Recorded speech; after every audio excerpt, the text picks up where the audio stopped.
I have been sending you $1,500 a month for rent, my grandfather said right in the middle of Thanksgiving dinner. The air vanished from the room. My mother dropped her fork against her china plate, a sound like a hammer hitting a casket. My father smiled the way someone does when trying to smother a fire with a napkin. I just stared. I had never seen a dime. So where had that money gone for the last 5 years? My name is Harper Rodriguez, and as I sat in the corner of my parents' dining room, I felt less like a daughter and more like a prop they had dragged out of storage to complete the set dressing. The house in the quiet suburbs of Connecticut was unrecognizable. I had been away for years, keeping my distance for the sake of my own sanity, but guilt has a funny way of reeling you back in for the holidays. When I walked through the front door, I expected the same worn beige carpets and the faint smell of old potpourri that had defined my childhood. Instead, I walked into a showroom. The kitchen had been gutted and reborn as a gleaming temple of white marble and stainless steel. There was a massive island that could seat 8, topped with a slab of quartz that probably cost 3 months of my salary. The appliances were all professional grade, the kind of 6-burner stove you see on cooking shows. Not in the home of a mid-level insurance adjuster and a part-time interior decorator. The lighting was recessed and smart-controlled. Everything smelled like lemon polish and new money. I sat at the far end of the long mahogany table, nursing a glass of water because I did not trust myself with wine. My mother, Elaine, was fluttering around the kitchen island, plating roasted vegetables with a frantic energy that made me nervous just watching her. My father, Graham Mercer, was already seated, polishing his glasses with a silk handkerchief, his eyes darting toward the head of the table. That was where Franklin Hart sat. My grandfather was a legend in the business world, a self-made billionaire who had built a logistics empire from a single delivery truck. He was also a ghost. In my 30-odd years of life, I had seen him perhaps 10 times. He sent generic cards with checks on birthdays, and he occasionally called to check if we were still alive. But he did not do family dinners. He certainly did not do Thanksgiving in the suburbs. Yet here he was. His presence turned the air in the room heavy, like the drop in pressure before a tornado touches down. He was nearly 80, but he looked 60. He wore a charcoal cashmere sweater that fit him perfectly, and his silver hair was combed back with military precision. He sat with a stillness that commanded attention without demanding it. The dynamic in the room was pathetic. My parents were performing. It was a high-stakes theater production, and they were terrified of missing a cue. My sister, Kendall, sat across from me. She was perfect. Of course. Her hair was blown out in soft waves. Her dress was new, and she was smiling that tight, practiced smile she used when she wanted something. She looked at me once, her eyes scanning my off-the-rack blouse and my scuffed boots under the table, and dismissed me with a slight twitch of her nose. "The turkey looks magnificent, Elaine," Franklin said. His voice was a low rumble, devoid of the frantic pitch the rest of us seemed to be operating on. My mother nearly dropped the serving spoon. "Oh, thank you. Daddy, we went to that organic farm upstate." Graham insisted, "Only the best for today." "It's dry-aged," my father added, leaning forward too eagerly. 48 hours in a brine. It makes all the difference." Franklin nodded slowly, cutting a precise square of meat. He took a bite, chewed methodically, and swallowed. "Acceptable," he said. My parents exhaled, as if they had just defused a bomb. I kept my head down, pushing a singular green bean around my plate. I felt like an imposter. I lived in a studio apartment 40 minutes away where the radiator clanked all night and the water pressure was a suggestion rather than a reality.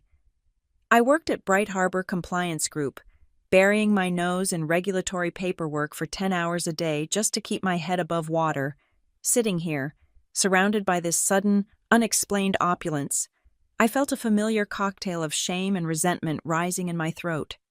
"Harper," Franklin said. The sound of my name made me jump. I looked up. His steel-gray eyes were locked on mine. He was not looking at me with the disdain I got from Kendall or the disappointment I got from my father. He was just looking, observing. "Sir," I said, I had never called him Grandpa. He had never asked me to. "You look thin," he observed. It was not an insult. It was a statement of fact. "Are you eating well?" "I'm fine," I lied. "Just busy. Work is intense right now." "Bright Harbor, correct?" he asked. I was surprised he knew the name. "Yes, I'm in compliance. We're handling a merger right now, so the hours are long." "Compliance is good work," Franklin said, taking a sip of his wine. "It requires attention to detail, integrity. I respect that." My father cleared his throat loudly. "She's barely making ends meet. Frank, you know how it is. Entry-level wages." "I've been there for 5 years. Dad," I said, my voice tighter than I intended, "I'm a senior analyst." Graham waved a hand dismissively. "Well, sure, titles are free, but the cost of living, right? It's brutal out there." "It is," Franklin agreed. He set his wine glass down. He did not look away from me. "That is exactly why I wanted to make sure you were stable. I know the city is expensive. I remember my first apartment in Queens. I had to choose between heat and food in the winter of 1962. He offered me a small, rare smile. It was the first time I had ever felt seen by him. For a second, the tension in my shoulders dropped. Maybe this wouldn't be a disaster. Maybe he actually cared. "It's been hard," I admitted, lowering my guard just an inch. "But I'm managing. I'm okay." Franklin nodded. "I am glad to hear that. I wanted to ensure the assistance was actually making a difference. I know it's not a fortune, but in this economy, every bit helps." I frowned. "Assistance." The room went quiet. The only sound was the hum of the Sub-Zero refrigerator in the background. "The stipend," Franklin said, casually picking up his fork again. "I have been sending you $1,500 a month for rent." The words hung in the air, heavy and nonsensical. I blinked. I replayed the sentence in my head, trying to make the math work. $1,500 a month for rent. My rent was $1,600. I paid it every single first of the month. I paid it by picking up extra shifts. I paid it by eating instant oatmeal for dinner 3 times a week. I paid it by skipping the dentist when my molar cracked last year. The word stuck in my throat. I looked at Franklin, confusion written plainly on my face. "Grandfather, what are you talking about?" Franklin paused. The fork hovered halfway to his mouth. He lowered it slowly to the plate. The metallic clink was deafening. He looked at me, really looked at me, searching for any sign of deception. "The checks," he said, his voice dropping an octave, losing its warmth. "I have set up a direct transfer, $1,500, every month, for the last 5 years, to help you with your housing." My stomach bottomed out. The world tilted on its axis. "5 years," I whispered. "Since you left home," he said. "I have never received a penny from you." I said. The words came out before I could filter them.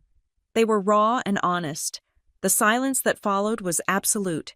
It was a vacuum. Suddenly, the chair to my right scraped violently against the hardwood floor. My father, Graham, stood up. His face flushed a deep, alarming shade of red. He laughed, but it was a jagged, manic sound.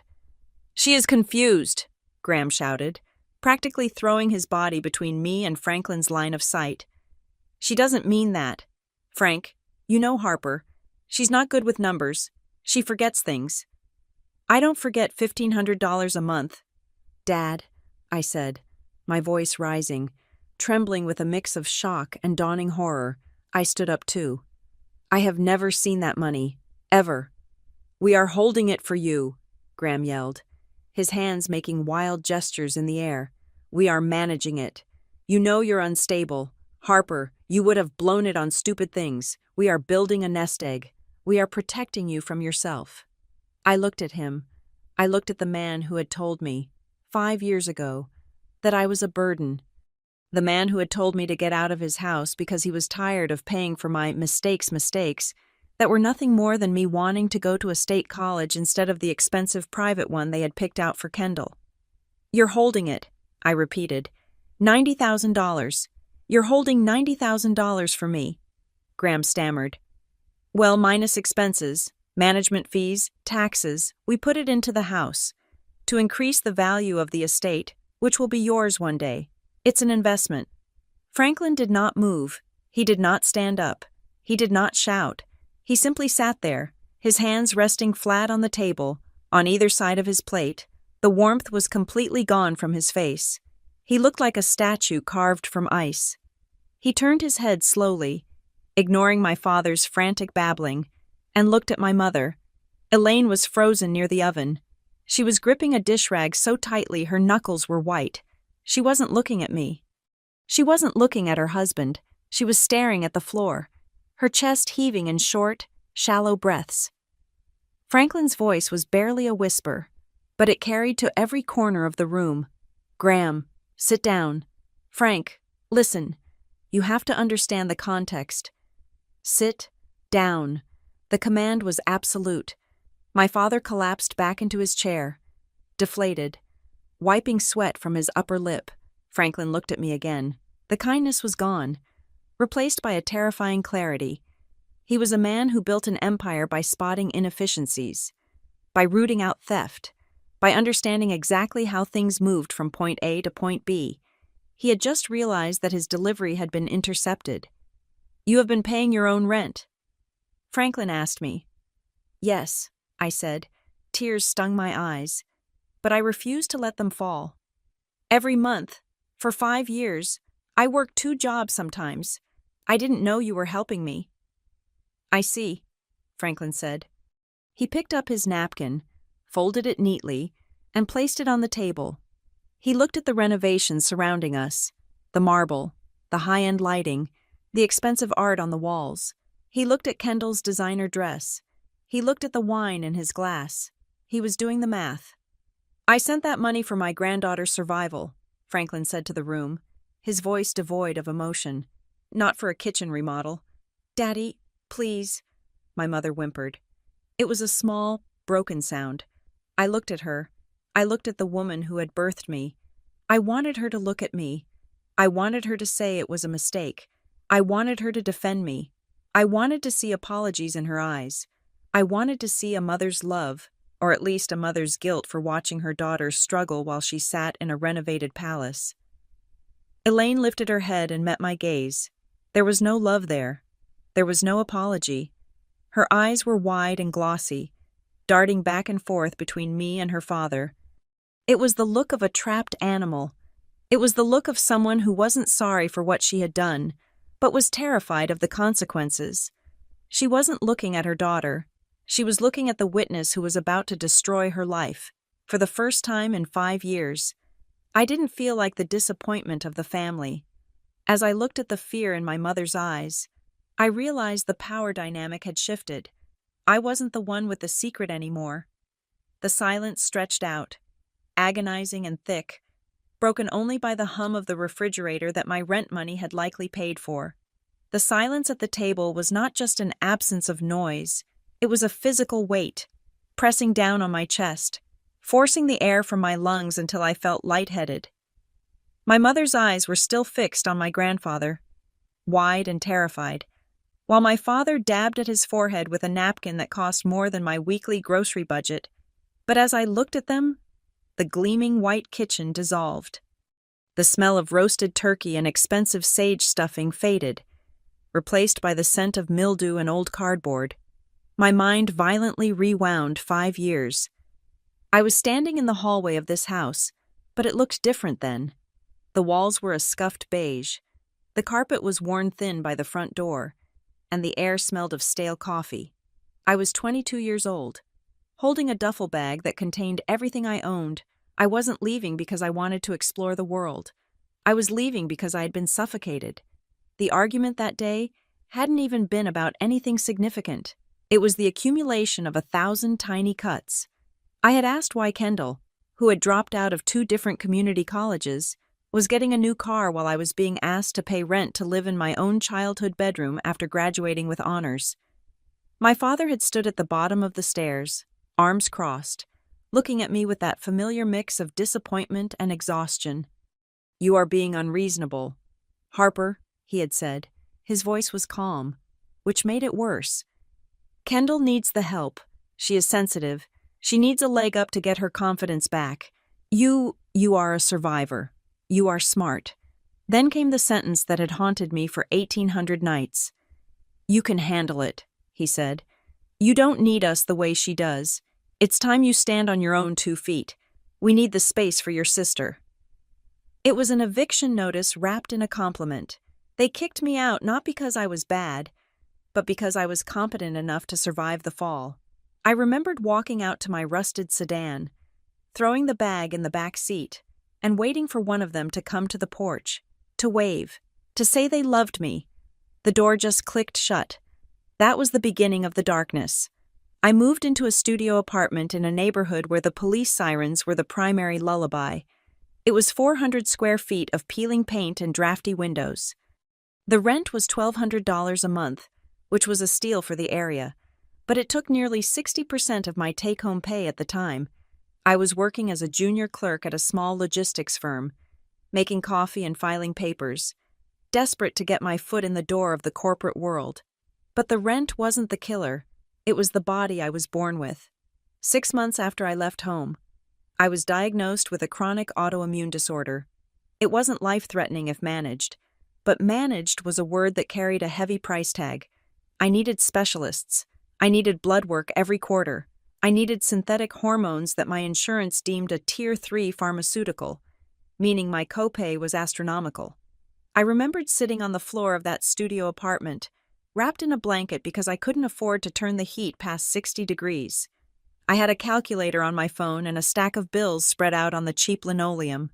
Rent, student loans, electric, insurance, medication. The numbers never added up. They were always in the red. To survive. I stopped sleeping. I took a second job at a diner called The Night Owl, 3 towns over. It was a place that smelled permanently of fryer grease and despair. I worked the graveyard shift, from 8 p.m. to 2 a.m., 3 nights a week, then drove home, slept for 4 hours, and went to my office job. I could still feel the phantom sensation of my feet swelling inside my non-slip shoes. I could feel the burn of hot coffee splashing on my wrist when a drunk patron grabbed my arm. I remembered the exhaustion that settled deep in my bones, a cold ache that never went away.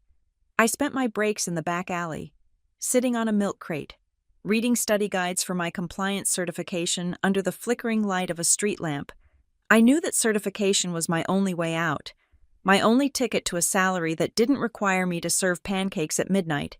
I was drowning, and I was doing it alone.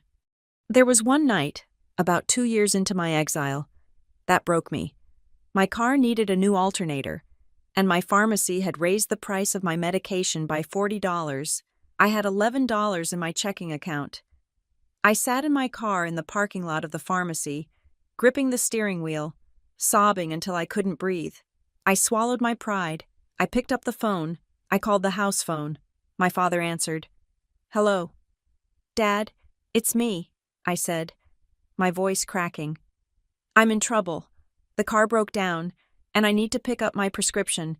I just need $500. I'll pay you back. I promise. I just need a bridge." There was a pause on the line. I heard the television in the background. I heard laughter. "Harper," he sighed, the sound of a man burdened by a nuisance. "We talked about this. You wanted your independence. We are on a tight budget right now. The roof needed repairs, and your mother needed that dental work. We just don't have the liquidity." "Please," I begged. "I have no one else. Don't be dependent." "Harper," he said, his voice hardening. "It's ugly. Figure it out. It builds character." He hung up. I slept in my car that night because I didn't have the gas to get back to my apartment and back to work the next morning. I shook my head, clearing the memory, and the gleaming kitchen of the present slammed back into focus. I looked at the island. It wasn't just marble. It was Carrara marble. I knew because I had priced it once for a client's renovation budget audit. That slab alone cost more than my car. I looked at the stove, a Wolf dual fuel range, $8,000, minimum. I looked at my mother's wrist. A tennis bracelet glittered under the recessed lighting. "We don't have the liquidity," he had said. "We are tight right now," he had said. I felt a coldness spread through my chest that had nothing to do with the temperature. It was the chill of absolute clarity. They hadn't just abandoned me. That I could have handled. I had handled that. I had processed the grief of being unloved and moved on. No, this was something far more sinister. If Franklin was telling the truth, and Franklin Hart did not lie about money, then $1,500 had been deposited into an account every single month for 60 months. $90,000. When I was shivering in my apartment, choosing between heat and medicine, there was $1,500. When I was scrubbing dried syrup off diner tables at 1 a.m, fighting to keep my eyes open, there was $1,500. When I was crying in the pharmacy parking lot, begging for a lifeline, there was $1,500. They hadn't just refused to help me. They had intercepted the help that was sent. My father's claim that they were holding it for me was a lie so transparent it was insulting. You don't hold an investment by renovating your kitchen. You don't manage a nest egg by buying a new SUV, which I had noticed in the driveway but hadn't commented on.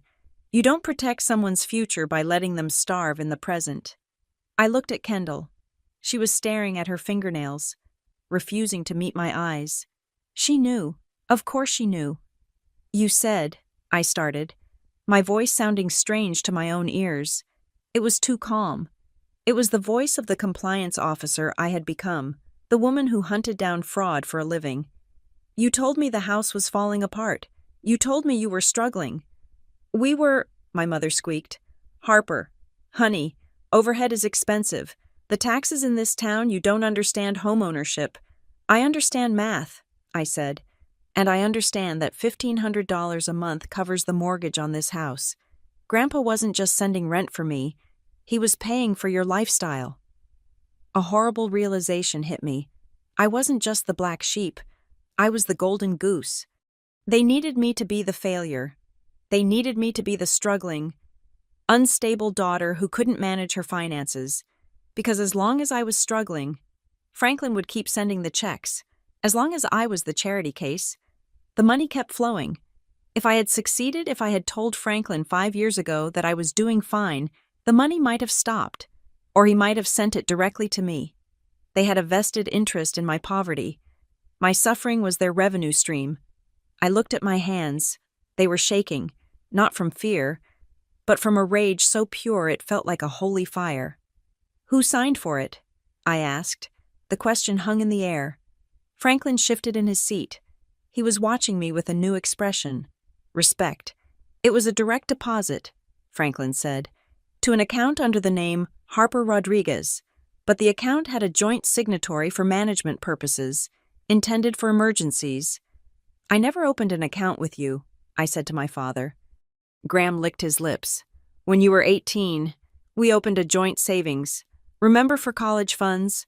I vaguely remembered. A dormant account with $20 in it that I had forgotten existed a decade ago. "So you reactivated a dead account," I said, piecing it together. "You received the transfers, and then what?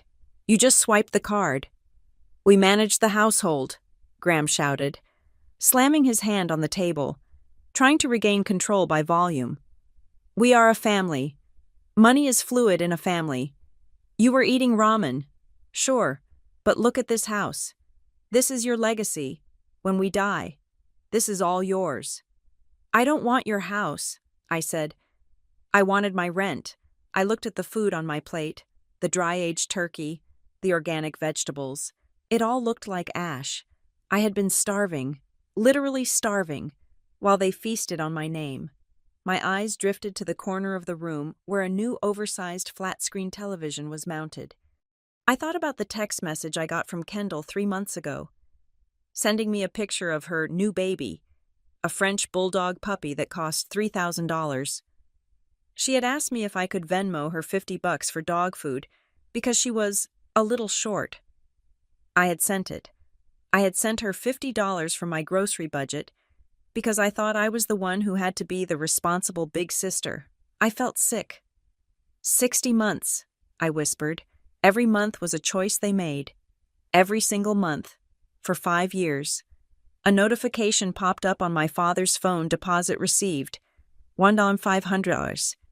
And every single month, he looked at that notification, thought of his daughter scrubbing dishes at a diner, and transferred the money to himself. He did it 60 times.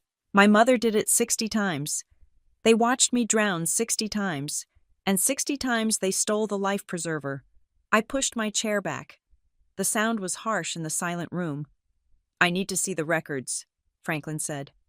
His voice was no longer the voice of a grandfather. It was the voice of the CEO who fired people for stealing paperclips, let alone embezzlement. "Dad, it's Thanksgiving," Elaine pleaded. "Can't we just discuss this later? Harper is upset. She's emotional. You know how she gets." "She seems perfectly rational to me," Franklin said. "You, however, seem hysterical." I looked at my mother. The word hysterical hit her like a slap.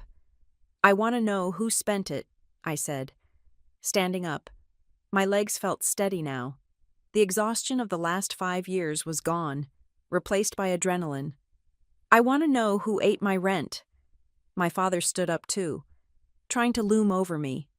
"You sit down. Harper, you are ruining this dinner. You are ungrateful. After everything we've done. Everything you've done." I laughed. It was a cold, sharp sound. "You mean everything you've taken?" I turned to Franklin. "Show me," I said. "Please, I need to see where it went." Franklin reached into his inner jacket pocket and pulled out a folded piece of paper. He didn't hand it to my father. He handed it to me. "I didn't bring the full audit," he said. "Just the summary I asked my assistant to prepare when I noticed the address on the account hadn't changed in 5 years despite you moving." I unfolded the paper. It wasn't a bank statement. It was a list of withdrawals. My eyes scanned the lines. November 2021, Wauge 500. Withdrawal. November 2021, payment to BMW Financial Services. December 2021, $1,500. Withdrawal. December 2021, payment to Nordstrom. January 2022, $1,500. Withdrawal.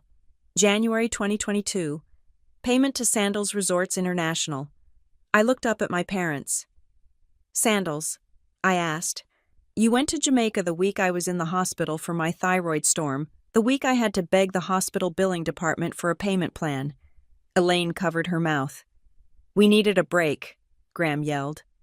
"The stress of dealing with you with your rebellion, it was taking a toll on your mother." "My rebellion?" I asked. "My rebellion was trying to stay alive." I looked at the paper again. The evidence was right there. They hadn't just stolen the money. They had used it to treat themselves for the stress of having a daughter they had kicked out. I looked at Franklin. He was waiting. "You're right," I said to my grandfather. "I haven't been receiving the rent." I dropped the paper onto the Thanksgiving turkey. The grease stained the white sheet immediately.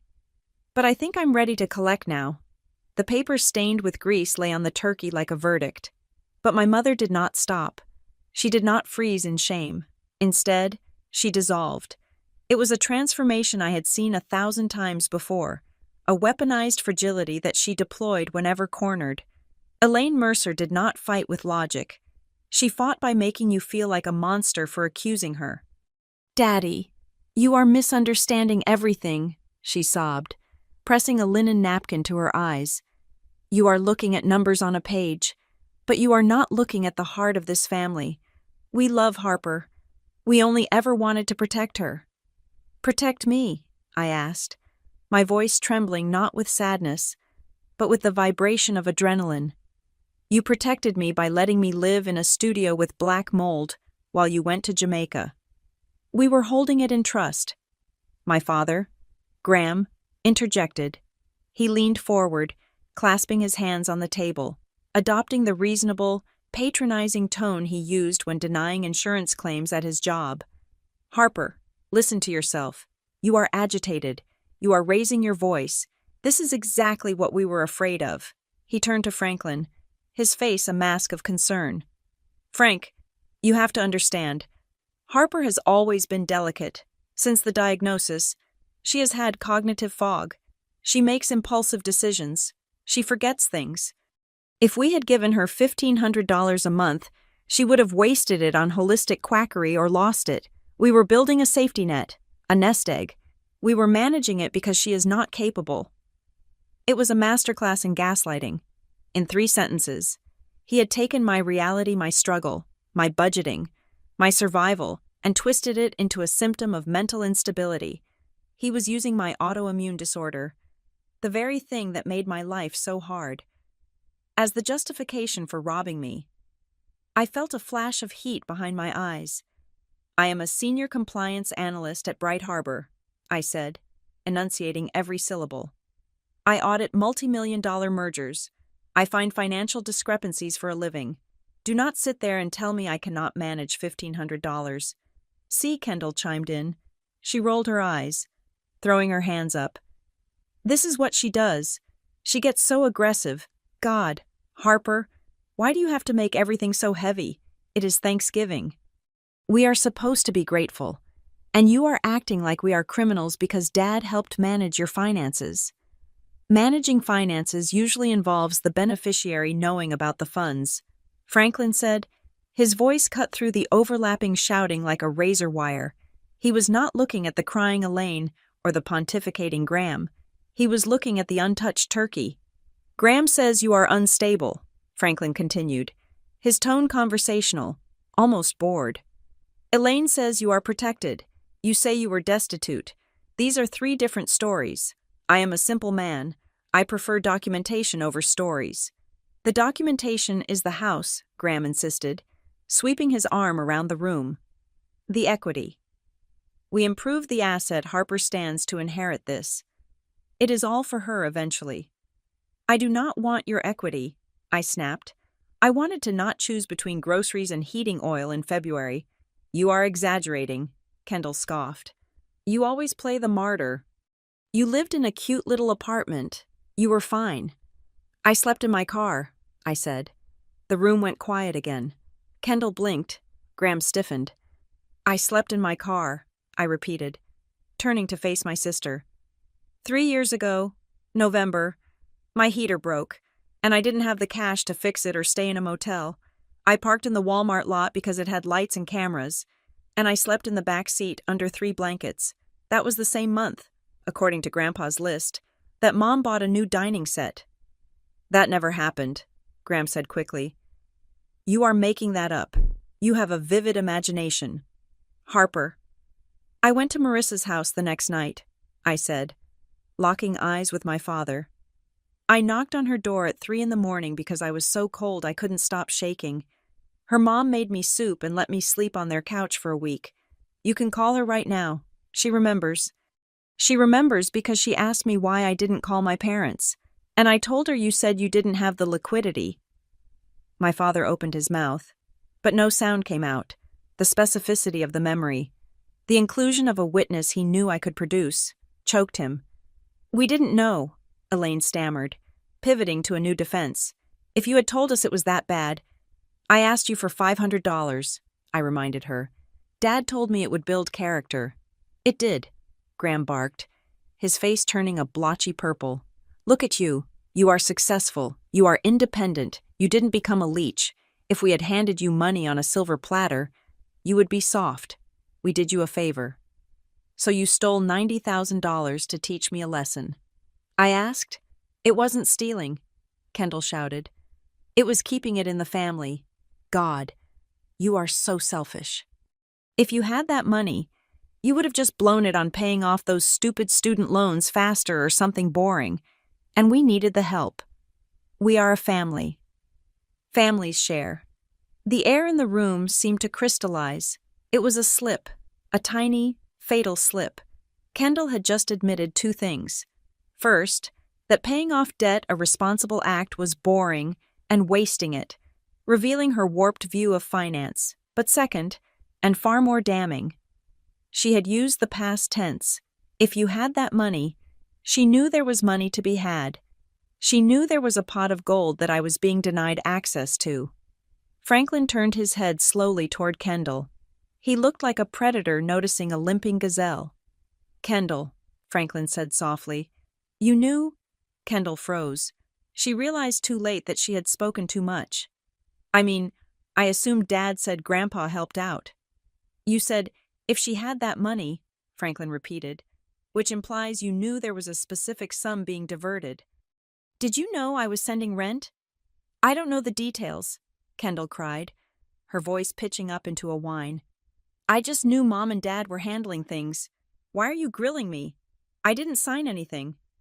"No," Franklin agreed. "You just enjoyed the trips, and the car, and the tuition for the esthetician course you dropped out of." He looked at Graham. My father was sweating profusely now. The confident head of the household was melting under the glare of the man who actually owned the capital. Graham's eyes darted around the room, looking for an exit, looking for a lie that would stick.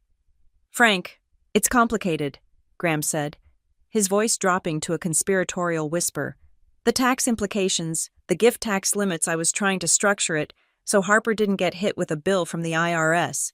I have the paperwork in my office. Somewhere. It's a mess right now. But I can show you eventually." "Eventually is a very convenient time frame," Franklin said. "It's Thanksgiving," Elaine tried again, reaching for Franklin's hand. He pulled it away before she could make contact. "Daddy, please, let's eat. The turkey is getting cold. We can sort out these administrative errors on Monday."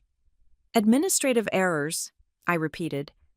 "Is that what we are calling grand larceny now?" "Harper, stop it," Graham shouted, slamming his hand down again.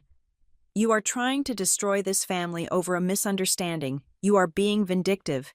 You are sick, and you are lashing out. He was trying to make me small.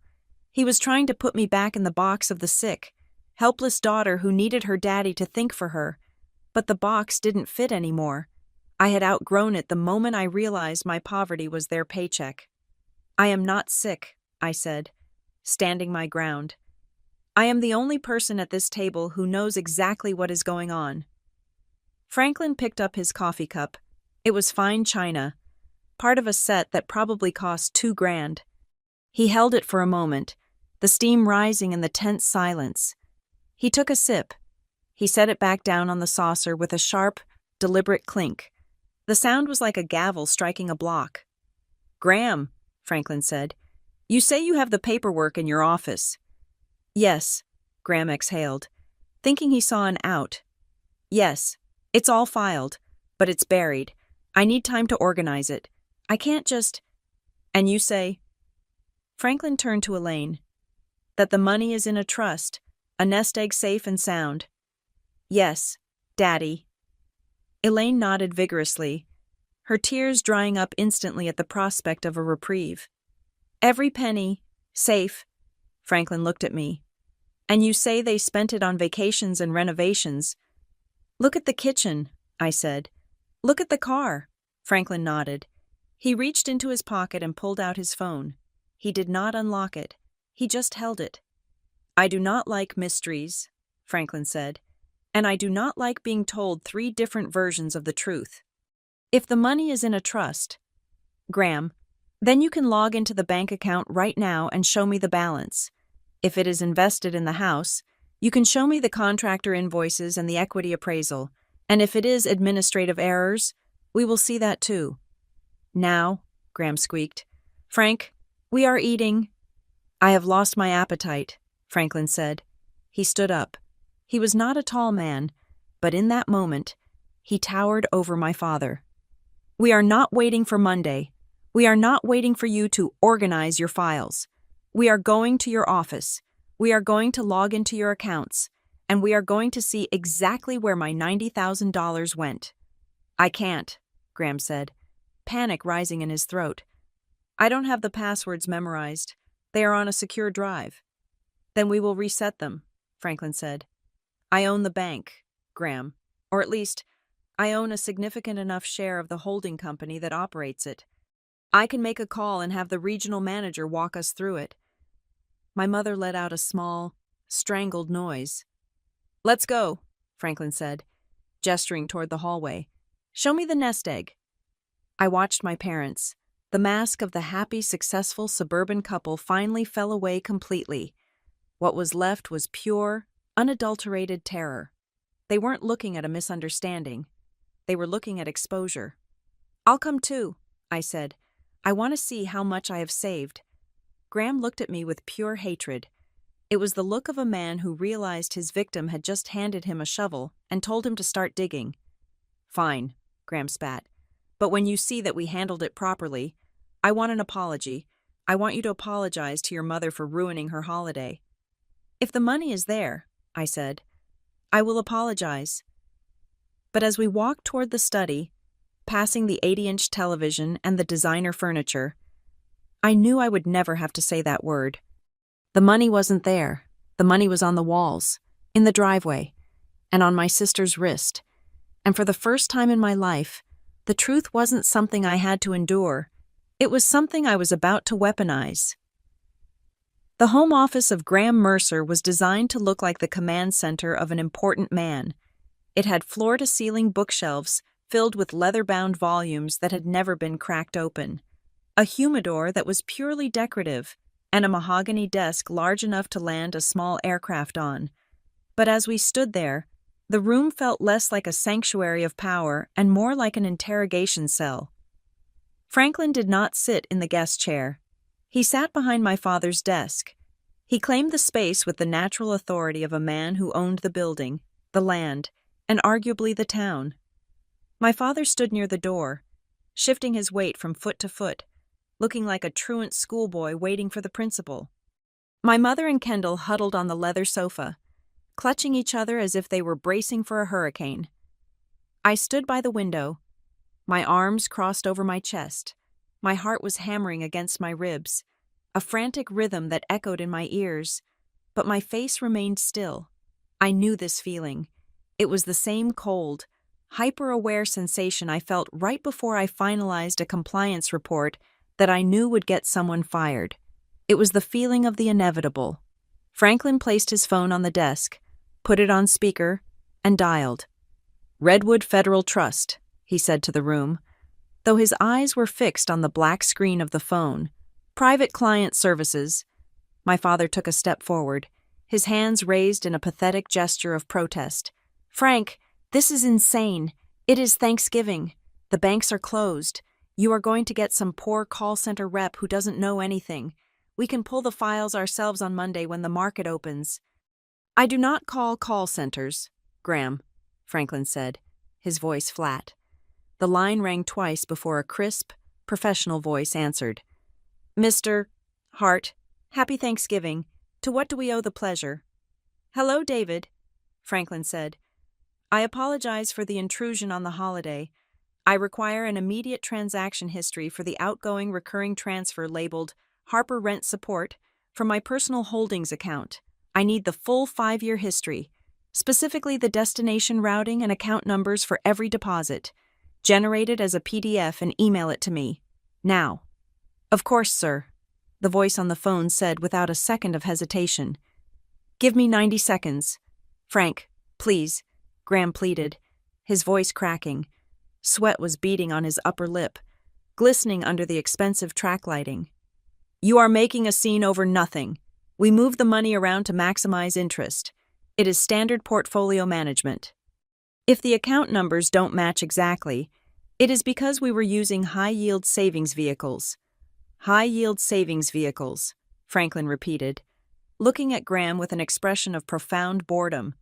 "Is that what we are calling it?" "It is a holiday," Graham shouted, his composure fracturing completely. "You cannot do a forensic audit on Thanksgiving. It is immoral." "Holidays do not erase ledgers, Graham," Franklin said. "And the only immorality I see is a man sweating through his shirt because he knows the math is not going to add up." The room fell into a suffocating silence. The only sound was the faint ticking of the grandfather clock in the corner and the heavy, ragged breathing of my mother. I looked at her. She wasn't looking at me. She was staring at the carpet, her fingers twisting a loose thread on the sofa cushion, unraveling it just as her life was unraveling. I felt a strange detachment. For 5 years, I had wondered if I was crazy. I had wondered if I was just bad with money, if I was ungrateful. If I was the problem, I had let them define my reality. But as I watched them squirm, the fog lifted. I wasn't the problem. I was the victim of a long con. Ping. The sound of the email notification on Franklin's iPad was soft. But in that quiet room, it sounded like a gunshot. Graham flinched. Kendall let out a small, sharp gasp. Franklin did not rush. He reached into his breast pocket and withdrew his reading glasses. He unfolded them slowly, deliberately, and placed them on the bridge of his nose. He looked like a judge preparing to read a death sentence. He tapped the screen, opening the file. The glow of the iPad illuminated his face, casting deep shadows under his eyes. He scrolled. He scrolled again. The silence stretched out, taut and agonizing. 60 transfers, Franklin said. His voice was devoid of anger, which made it terrifying. It was the voice of pure data. Starting 5 years ago, November 1st. $1,500, he looked up at Graham. Destination account ending in 442. Franklin read. My stomach dropped. I knew that number. I had seen it on checks my mother had written for school fundraisers years ago. I had seen it on the rare occasions she sent me $20 for a birthday card. That is not a trust, I said. My voice was quiet, but it cut through the room. That is Mom's personal checking account. Elaine let out a sob. I was going to transfer it. I got busy, and then we had expenses. We were going to pay it back. Harper, I swear. Franklin ignored her. He looked back at the screen. December 1st, $1,500. Destination personal checking. January 1st, $1,500. Destination personal checking. He scrolled faster now, his eyes scanning the columns of betrayal. February, March, April, May. He stopped scrolling and looked at my father. $90,000, Franklin said. He said the number slowly, letting the weight of it settle on the mahogany desk. $90,000 intended to keep a roof over my granddaughter's head, and it never left your personal spending pool. We had emergencies, Graham yelled, cornered and vicious. The roof leaked. The car transmission blew. What were we supposed to do? Let the house rot. It was a loan. We treated it as an internal family loan. A loan requires the consent of the lender, Franklin said. This is embezzlement. It is not embezzlement, Kendall shrieked from the couch. She stood up, her face flushed. You are ruining everything. Why does it matter where the money went as long as we are all okay? Harper is fine. Look at her. She has a job. She is alive. Why are you punishing us for money you didn't even miss? Franklin turned his gaze to Kendall. He looked at her for a long time, studying her face as if he were trying to solve a difficult puzzle. Then, he looked back down at the iPad. You bring up an interesting point, Kendall, he said, about where the money went. He tapped the screen, zooming in on a specific section of the document. He wasn't looking at the incoming transfers anymore. He was looking at the cross-referenced outgoing data that the bank had helpfully included, linking the deposits to immediate withdrawals. October, 2 years ago, Franklin read. Deposit from Franklin Hart, $1,500. 3 days later, transfer from Elaine Mercer to Kendall Mercer, $2,000. The room went dead silent. Kendall stopped breathing. Memo line, Franklin read, his voice dropping to a whisper. Graduation trip. I felt the blood drain from my face. 2 years ago, that was the year I had a dental infection I couldn't afford to treat. I had spent 3 weeks in agony, taking expired antibiotics I found in my medicine cabinet because I didn't have the cash for a root canal. You went to Cabo, I said, looking at my sister. I remember the Instagram photos. You said you saved up from your dog walking business. Kendall's mouth opened and closed like a fish on a dock. She looked at our mother, desperate for a lifeline, but Elaine had buried her face in her hands. And here, Franklin continued, relentless. August of last year, deposit $1,500, transfer to Kendall Mercer $1,200, memo new MacBook. I needed it for school, Kendall cried, tears streaming down her face now. My old one was slow. Harper was working on a refurbished laptop with a cracked screen. Franklin said, I noticed it when she visited me last Christmas.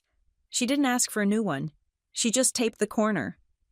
He put the iPad down. The evidence was irrefutable. It wasn't just that my parents had stolen from me. It was that they had taken the money meant for my survival and funneled it to the sister who had never worked a hard day in her life. They had cannibalized my stability to feed her luxury. Franklin took off his glasses and folded them. The snap of the hinges closing signaled the end of the trial. This is not mismanagement, Franklin said. This is predation. Daddy, please, Elaine wailed. We can fix this. We can write a payment plan. Just don't look at me like that. I am looking at a thief, Franklin said, and I'm looking at her accomplices. He stood up. He smoothed the front of his cashmere sweater. He did not look angry. He looked resolved. He looked like a man who had just cut a godotting limb off a tree to save the trunk. We are leaving, Franklin said. Leaving? Graham stammered. Where dessert is, we haven't had pie. There will be no pie, Franklin said. I am taking Harper. She will not be staying in this house tonight, and she will certainly not be driving back to her apartment alone. He walked around the desk. He didn't stop to look at my father. He walked straight to me. Get your coat. Harper, he said. I looked at my parents. My father was pale, defeated, leaning against the doorframe as if it were the only thing holding him upright. My mother was a crumpled mess on the sofa. Kendall was staring at the floor, her face burning with the shame of being exposed not as a golden child, but as a parasite. I didn't say goodbye. I didn't shout. I didn't demand an apology. I just nodded. Yes, sir, I said. I walked out of the office, past the high-end art, past the kitchen with the quartz countertops that my hunger had paid for. I grabbed my coat from the rack. Franklin opened the front door. The cold November air hit my face, sharp and clean. It felt like oxygen. It felt like freedom. As I stepped onto the porch, I realized something shifted in the universe. When I walked into this house 3 hours ago, I was the disappointing daughter, the one who couldn't make it, the one who needed to be managed. Now, as I walked down the steps toward Franklin's waiting town car, leaving the house of lies behind me, I was something else entirely. I was no longer the defendant. I was the star witness, and the trial had only just begun. The ride to Franklin's estate was a blur of passing streetlights and silence. I sat in the back of the town car, watching my reflection in the dark window. I looked the same as I had when I woke up that morning, same hair, same coat, but the person inside the clothes felt entirely different. I felt lighter, yet anchored by a heavy, cold realization. Franklin's house was in the next county, a sprawling stone manor that sat on a hill overlooking the Sound. It was the kind of place that usually made me feel small. But tonight, walking through the heavy oak double doors, it felt like a fortress. It was quiet. Not the tense, performative quiet of my parents' dining room, but the deep, settled silence of a place that had nothing to prove. We went straight to his library. A fire was already crackling in the hearth, likely tended to by staff I hadn't seen. Franklin gestured for me to sit in one of the wingback chairs near the fire. He walked to a crystal decanter on a side table. Brandy, he said. It wasn't a question. He poured 2 glasses. He handed one to me and sat in the chair opposite. He looked tired. The steel resolve he had shown at my parents' house had softened into a weary disappointment. He took a long sip of the amber liquid and stared into the fire. I owe you an apology. Harper, he said. His voice was low, rasping slightly. You didn't take the money, I said. The brandy burned my throat, a welcome distraction from the numbness in my chest. No, Franklin agreed. I did not take it, but I facilitated it. I prided myself on being a good judge of character. I built a billion-dollar logistics empire by knowing who to trust. And yet, for 60 months, I let my own daughter and son-in-law play me for a fool. He turned his gaze to me. I assumed you were struggling because you were young. I assumed you were silent because you were ashamed. It never occurred to me that you were silent because you didn't know the conversation existed. I looked down at the glass in my hands. I wasn't ashamed, I said. I was just trying to survive. I didn't want to give them the satisfaction of seeing me fail. And you didn't, Franklin said. That is what strikes me. You survived without the $90,000. How? I took a breath. This was the moment. For years, my parents had painted me as the chaotic, artsy dropout who couldn't handle the real world. I needed Franklin to know the truth. I didn't just survive, I said, my voice gaining strength. I built a career. I told you I work at Bright Harbor, but I don't think you know what I actually do. Franklin raised an eyebrow. Tell me. I am the lead compliance officer for the Mid-Atlantic region, I said. Last month, I uncovered a structuring scheme in a merger between two pharmaceutical supply chains. The project I am leading right now involves auditing regulatory adherence for a company valued at $400 million. I manage a team of 6 analysts. I bought my own car, I pay my own rent, and I have perfect credit. Franklin stared at me. A slow realization washed over his face. He wasn't looking at the delicate granddaughter Graham had described. He was looking at a professional. They told me you were working part-time, Franklin said softly. They said you were hopping between temp jobs. They said you needed the money for stability. They lied, I said. They needed me to be a failure, because if I was successful, I wouldn't need the rent support, and if I didn't need the rent support, they couldn't buy a new kitchen. Franklin set his glass down. The clink against the coaster was sharp. This is not a family dispute, he said. The weariness was gone, replaced by a cold, hard edge. If a warehouse manager diverted $90,000 of inventory to his personal account, I would not call his mother to discuss it. I would call the authorities. They are your daughter and son-in-law, I said. It wasn't a defense. It was just a fact.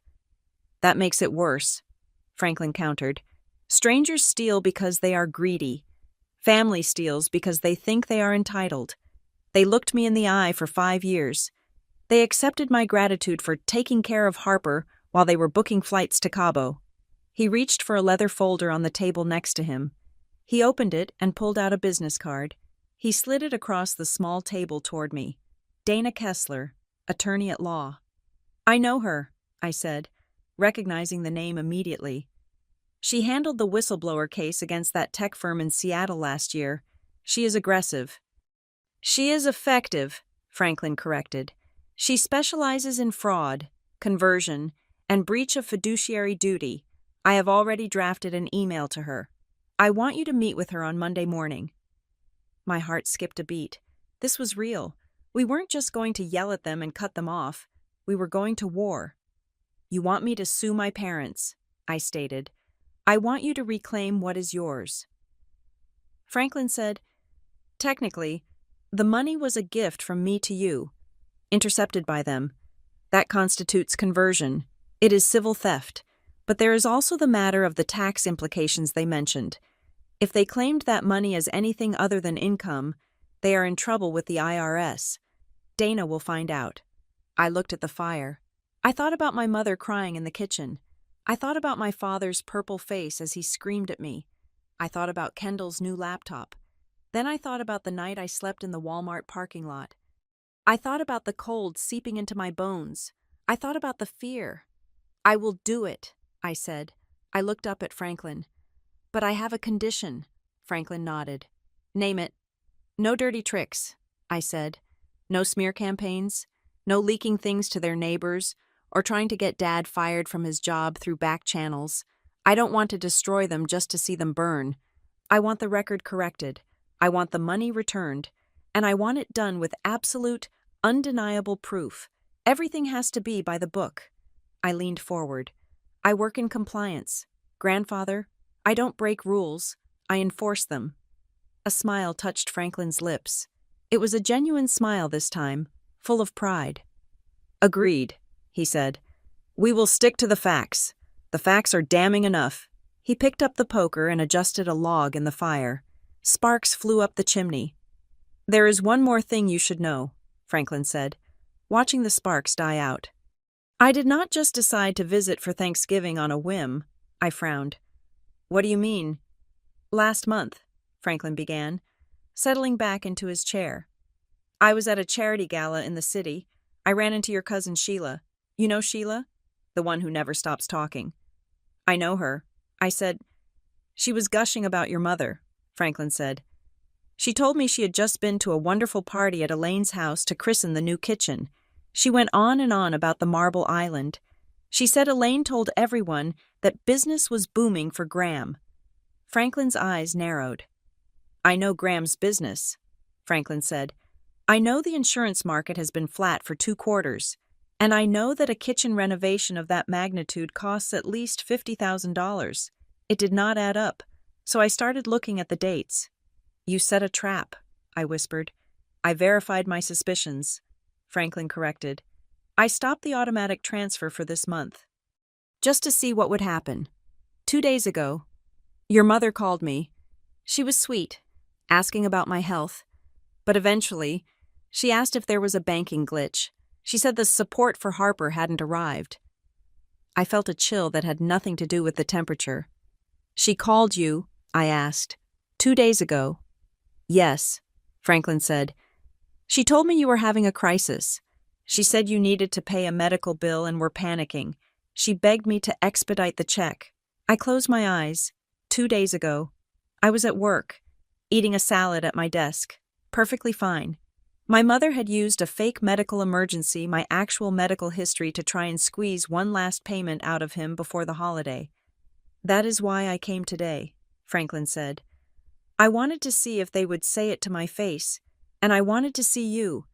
I needed to know if you were really the invalid they described, or if you were the victim I feared you were. He stood up and walked over to me. He placed a hand on my shoulder. His grip was firm.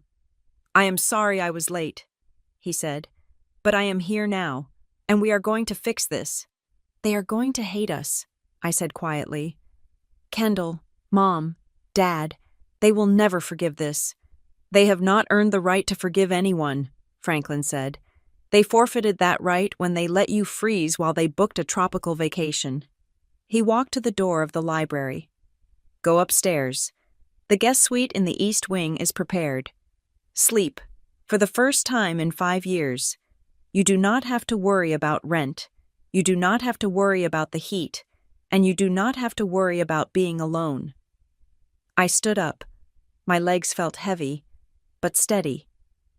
Thank you, I said. Do not thank me yet, Franklin replied, his hand on the doorknob. Save it for when the judge bangs the gavel. Grandfather, I asked. He turned back. Why Dana Kessler? I asked. You have lawyers on retainer who cost 3 times as much. Because Dana doesn't just win, Franklin said, a dark glint in his eye. She dissects, and like you said, we don't need to scream at them. We don't need drama. We just need the truth. But we need the truth signed, notarized, and filed with the court. He opened the door. Get some rest. Harper, tomorrow, we stop being family. Tomorrow, we start being plaintiffs. I walked past him, out of the library and toward the stairs.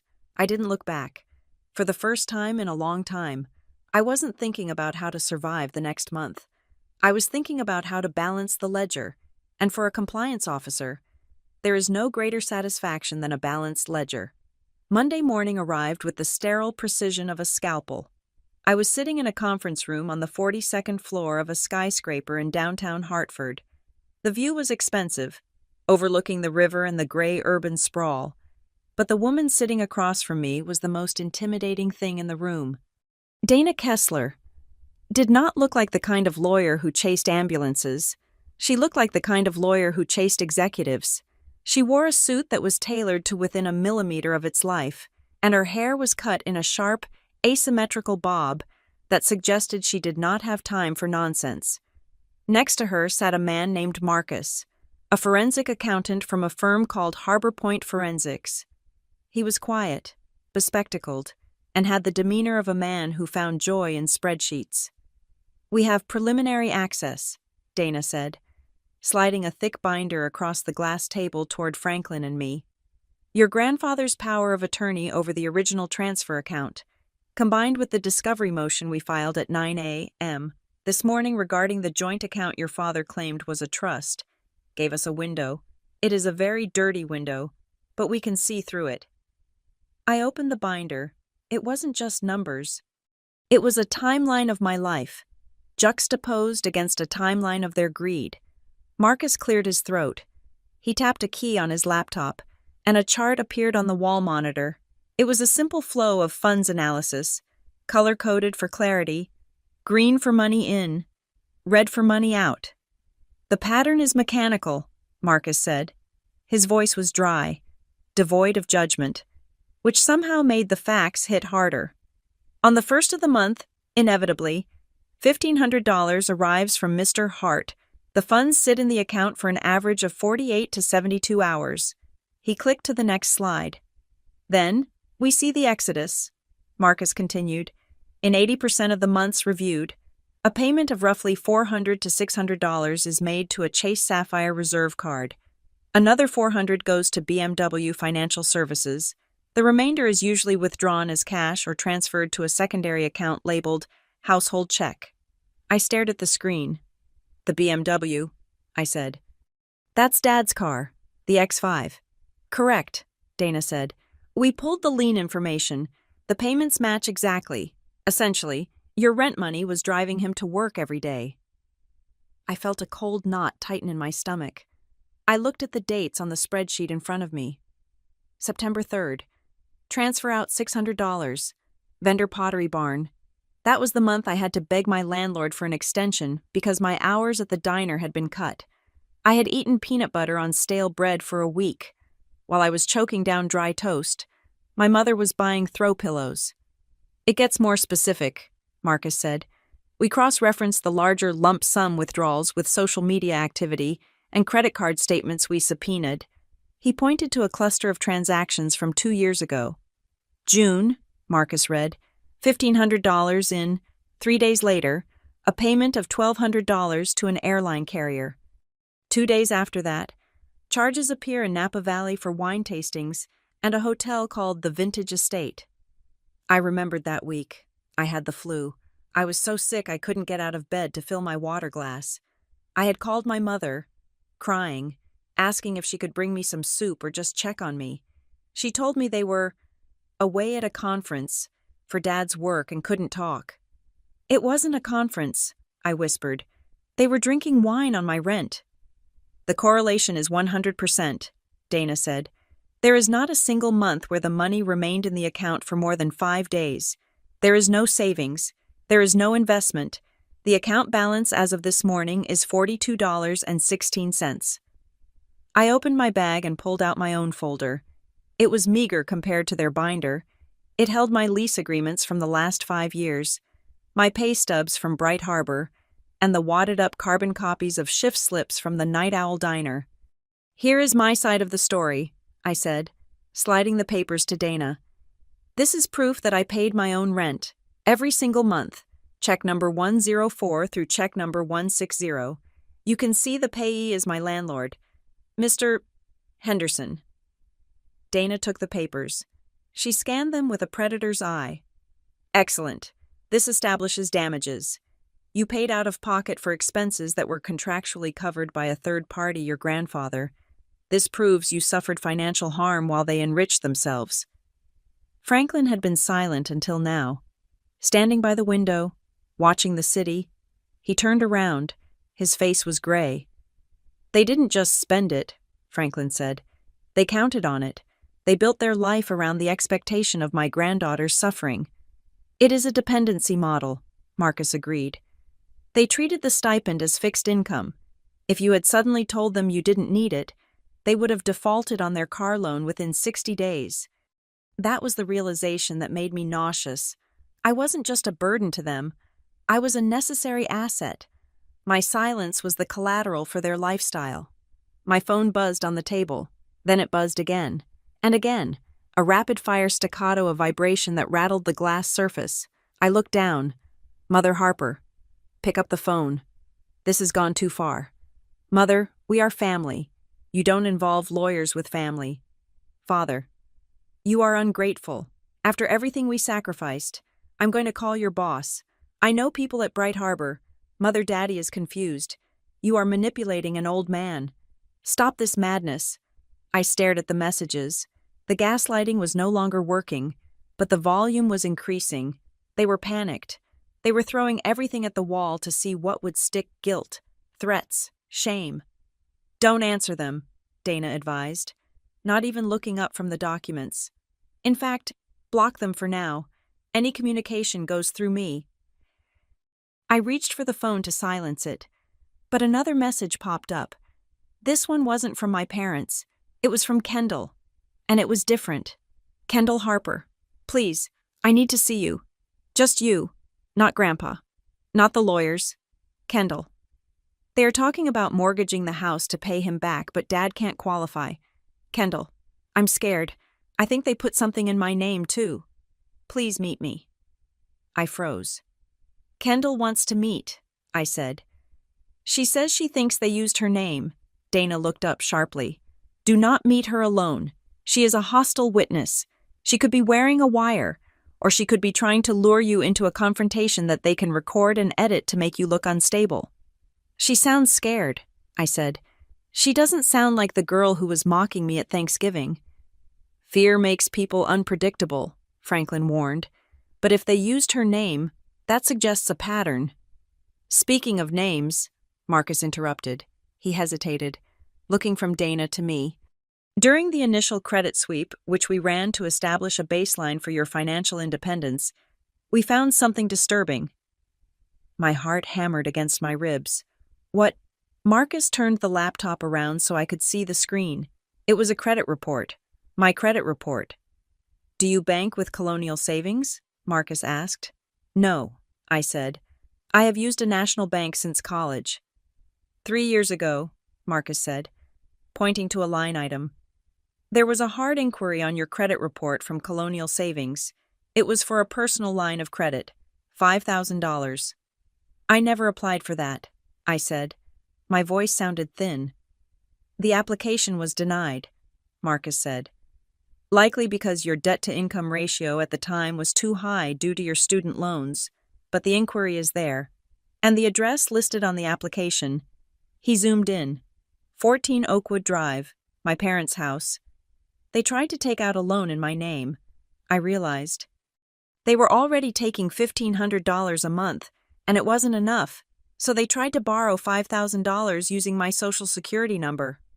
Identity theft, Dana said. The temperature in the room dropped 10 degrees. This is no longer just a civil dispute about a gift. This is federal fraud. They attempted to obtain credit using your credentials without your consent. I felt the room spin. It wasn't just greed. It was a complete disregard for my existence as a human being. I was just a resource to them, a name to be signed, a credit score to be harvested. If the loan had been approved, I said, I would have been on the hook for it. They would have spent it, defaulted, and ruined my credit. I would never have gotten my job at Bright Harbor with a defaulted loan on my record. Compliance officers have to pass financial background checks. They would have cost you your career, Franklin said. His voice was trembling with a rage I had never seen before. To buy what? A new sofa. A weekend trip. We need to lock it down, Dana said, snapping the binder shut. I am authorizing a total freeze on your credit bureaus immediately. We are filing an affidavit of identity theft with the Federal Trade Commission this afternoon. That gives us the leverage to subpoena the original application from Colonial Savings. If your father's handwriting is on that signature line, he is looking at prison time. Franklin stood up. He walked over to the table and placed his hand on top of mine. Do it, Franklin said to Dana. Prepare the civil suit for the $90,000, but prepare the criminal referral packet as well. We will hold it in reserve, but I want it ready. He looked at me. Are you all right? I looked at the phone, where Kendall's desperate text was still glowing on the screen. I looked at the spreadsheet showing my life traded for luxury goods. I looked at the credit report that showed they were willing to burn my future to keep themselves warm. I am not all right, I said, but I am done being a victim. I picked up my phone. I didn't block them. Instead, I took a screenshot of Kendall's text and forwarded it to Dana's email address. I won't meet her alone, I said, but we need to know what she knows. If they used her name too, she isn't just a hostile witness. She is a co-victim who hasn't realized it yet. Dana nodded. I will arrange a deposition. We will get her on the record, under oath. I looked out the window at the gray city. I used to think my family was just dysfunctional. I used to think they were just bad with money and a little selfish. I was wrong. They were a machine, a consumption machine that had been feeding on me for 5 years, and for the first time, I wasn't just looking at the damage, I was looking at the blueprints of how they broke me. Send the letters, I told Dana. Send them all. Franklin nodded to Marcus. Bill me for everything. I want every single transaction traced. If they bought a pack of gum with Harper's money, I want to know what flavor it was. As the team went back to work, the hum of efficiency filling the room, I realized that the Thanksgiving dinner hadn't been the explosion. It was just the fuse. The explosion was coming, and for the first time in my life, I wasn't the one who was going to get burned. I was the one holding the match. The fallout did not look like a legal battle at first. It looked like a siege. For the first 48 hours after Dana sent the initial preservation notice, a legal document demanding that my parents not destroy any financial records, my phone did not stop vibrating. It wasn't a communication device anymore. It was a grenade that kept going off in my pocket. My mother, Elaine, was the first wave. She didn't text. She called, over and over, leaving voicemails that oscillated between hyperventilating panic and guilt-tripping martyrdom. Harper, please, pick up. Her voice cracked in the first message. Your father is losing his mind. He's talking about heart palpitations. Do you want to kill him over money? We are your family. We changed your diapers. We held you when you had chickenpox. You can't let a lawyer destroy us because of a misunderstanding. I listened to it in the quiet of Franklin's guest room, my hand hovering over the delete button before remembering Dana's instruction document everything. By the third call, the tone had shifted. I spoke to your grandfather. Elaine wept, her voice thick with what sounded like whine. He is confused. Harper, he is old. You are whispering poison in his ear. You need to call him and tell him to withdraw this attack. Tell him we were just borrowing it. Tell him we are family. The word family was being used like a riot shield. She was holding it up to deflect the bullets of her own actions, expecting it to absorb the impact of $90,000 worth of theft. When I didn't answer, my father took over. Graham didn't cry. He raged. His texts came in blocks of capital letters, assaultive and incoherent. You are an ungrateful child. After everything we did, I paid for your braces. I paid for your piano lessons. Now you count pennies. You are disgusting. I am going to call Bright Harbor. I will tell them you are harassing us. I will tell them you are mentally unstable. Pick up the phone. I stared at the screen, feeling a phantom ache in my chest. He wasn't denying the theft. He was angry that he was being held accountable for it. He truly believed that raising me gave him a line of credit on my life that he could draw from indefinitely. But the worst part wasn't the direct fire. It was the guerrilla warfare my sister launched. Kendall didn't message me directly after her initial panic. Instead, she took to Instagram. She didn't name me.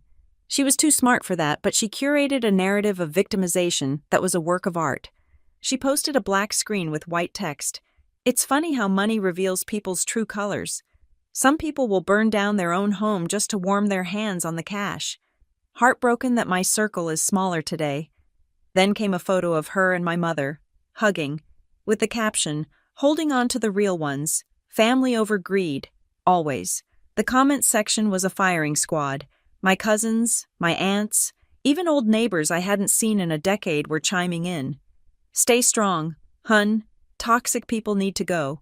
Is this about H? I always knew she was trouble. Praying for you guys. Money is the root of all evil. My Aunt Patricia. My father's sister sent me a direct message on Facebook, Harper. I saw Kendall's post. I don't know what's going on. But shame on you. Your parents are good people. If you need money that badly, ask for a loan. Don't blackmail them. I sat on the edge of the bed, my fingers trembling. I wanted to scream. I wanted to post the PDF of the bank transfers. I wanted to post the picture of Kendall's graduation trip to Cabo funded by my rent. I wanted to reply to Aunt Patricia and tell her that the good people had let me sleep in a Walmart parking lot. But I didn't. Do not engage, Dana had told me.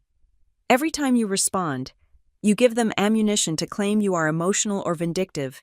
Silence is terrifying to liars. It makes them fill the void with mistakes. So I let the phone buzz. I took screenshots. I forwarded every threat, every lie, every vague social media post to Dana's encrypted server. I was not a sister anymore. I was a compliance officer compiling a dossier. That evening, the doorbell of the estate rang. I stiffened, expecting my father to be storming the gates, but the housekeeper told me I had a visitor. It was Marissa. My best friend looked out of place in the grand foyer of Franklin's mansion, clutching her beaten-up tote bag like a shield. When she saw me coming down the stairs, she didn't say hello. She just dropped the bag and ran to me, hugging me so hard I lost my breath. "I saw Kendall's story," Marissa said, pulling back to look at me. I almost commented. I had, "You're a thief and a liar" typed out, but I deleted it because I didn't want to mess up your case. "Thank you," I said, managing a weak smile. It's a lot. It's about to be more," Marissa said. Her face turned serious. "Harper, remember when you stayed on my couch that week you were sick?" "Yeah. I was going through my old cloud backups last night, looking for photos for my portfolio," Marissa said, "and I found a file, an audio file." She pulled out her phone and tapped the screen. "You were sleeping." My phone was on the coffee table, recording a voice memo because I was trying to capture a melody for a song I was writing. "Your phone rang. You didn't wake up, so it went to voicemail. But my phone, it caught the audio of the message being played out loud when you checked it the next morning." She pressed play. The recording was tinny, filled with the ambient noise of Marissa's old apartment, but my mother's voice cut through the static like a knife. "Harper, stop calling. We don't have any money to give you. Your father is stressed enough without you begging. If you can't make rent, that is your problem. Don't come back here. We can't afford you." The recording ended. The silence in the foyer was heavy. "She said they couldn't afford me," I whispered. "That was November of 5 years ago. That was the first month Grandpa sent the check." "She literally said, 'We don't have any money,' while she was sitting on $1,500 of your money," Marissa said, her eyes blazing. "This proves it wasn't a misunderstanding. It wasn't, 'We are saving it for her.' It was, 'We are keeping it, and she can starve.'" "Send it to me," I said. "Send it right now." That voicemail was the key. It destroyed the nest egg defense. You cannot claim you are holding money in trust for someone while simultaneously telling them you are broke and refusing to help them. It proved malice, but the universe wasn't done handing me ammunition. Later that night, while I was sitting in the library with Franklin, reviewing the draft of the official demand letter, my phone pinged with a message from a number I didn't save. It was my cousin, Sheila, the one Franklin had run into at the gala, the chatty one. "Sheila. Hey Harper, this is weird, but are you okay? Kendall is posting some crazy stuff about you stealing from the family." I hesitated, then typed back, "I can't talk about it. Sheila. Legal reasons. Sheila. Legal Jesus. Look, I don't want to get involved, but I thought it was weird. Uncle Graham was literally bragging at the 4th of July barbecue 2 years ago about how Franklin was subsidizing the family wealth. He told my dad that Franklin gave them a monthly retainer to manage the estate. He made it sound like he was being paid a salary for being a son-in-law." I showed the phone to Franklin. He adjusted his glasses, reading the text. "A retainer," Franklin said, his voice dangerously low. "He told the extended family that my granddaughter's rent was his salary. They rewrote reality," I said. "To me, they were broke. To you, they were helpful guardians. To the rest of the family, they were savvy business managers receiving a retainer. They had a different lie for every audience. And now," Franklin said, "all the audiences are in the same room." The next morning, Dana sent the demand letter. It was not a polite note. It was a 20-page document that laid out the 60 fraudulent transfers, the credit card payments to BMW and Nordstrom, the unauthorized credit inquiry, and the transcript of the voicemail Marissa had found. It demanded the immediate return of $90,000, plus interest, plus legal fees. It also stated that if the money was not returned within 7 days, we would be filing a civil suit for conversion and forwarding our findings regarding the identity theft to the district attorney. The reaction was immediate. My father didn't text this time. He emailed Dana, or rather, a lawyer he had hastily hired, a guy named Barry, whose email address was a Gmail account, emailed Dana. The subject line was Settlement Proposal. Confidential. Dana read it to us over speakerphone. Mr. Mercer disputes the characterization of the funds as stolen. Dana read, her voice dripping with professional disdain. However, to preserve family harmony, he is willing to offer a settlement.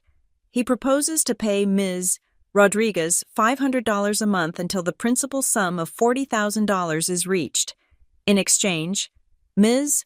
Rodriguez will sign a non-disclosure agreement, retract all accusations, and acknowledge that the funds were used for shared family expenses. $40,000, I asked. He stole $90. And $500 a month. Franklin scoffed. He is offering to pay you back with your own money over the next 15 years, and he wants you to lie about it. The NDA is the important part, Dana noted. They are terrified of the identity theft charge. That credit inquiry is a felony. They want you to sign a paper saying you authorized everything so they don't go to jail. They want me to sign a lie, I said. They want me to say I let them starve me. I felt a surge of fear, not the fear of being homeless, but the fear of their narrative. They were so good at this. They were so good at twisting the truth until I didn't know which way was up. If I didn't sign, they would drag this out. They would smear me in court.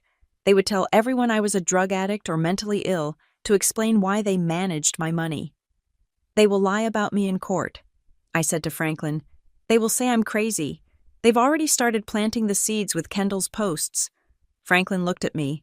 He was sitting in his leather armchair, the firelight catching the sharp angles of his face.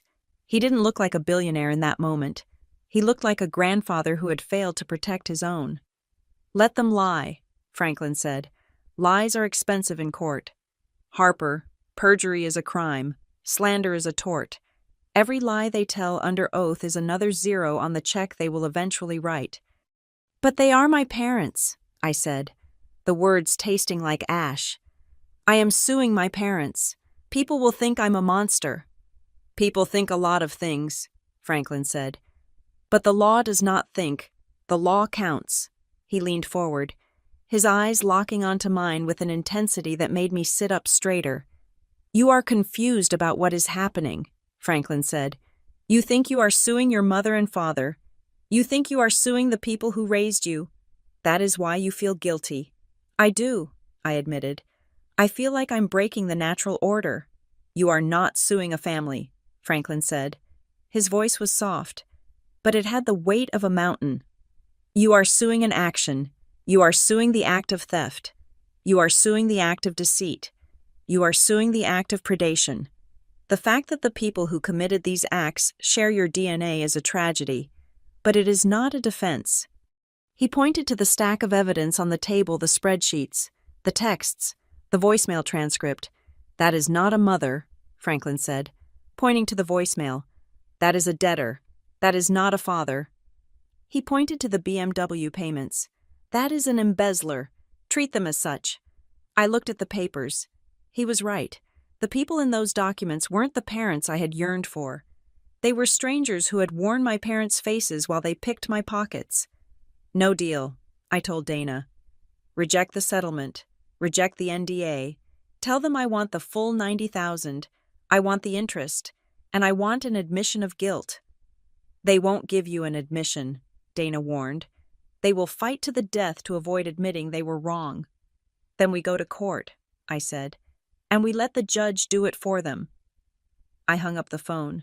I looked at the text from Sheila, the Instagram post from Kendall. the pleading voicemail from Elaine. I felt a strange sensation in my chest. The guilt was breaking apart, dissolving under the harsh light of the facts. "I'm ready," I said to Franklin. "Good," he replied. "Because they just realized that the bank of Mom and Dad is closed, and people get very dangerous when the lights go out." The mediation took place in a windowless conference room in a building that smelled of floor wax and stale negotiation. It was neutral ground, or at least that was the theory. In reality, it felt like a cage match where the weapons were binders of bank statements instead of fists.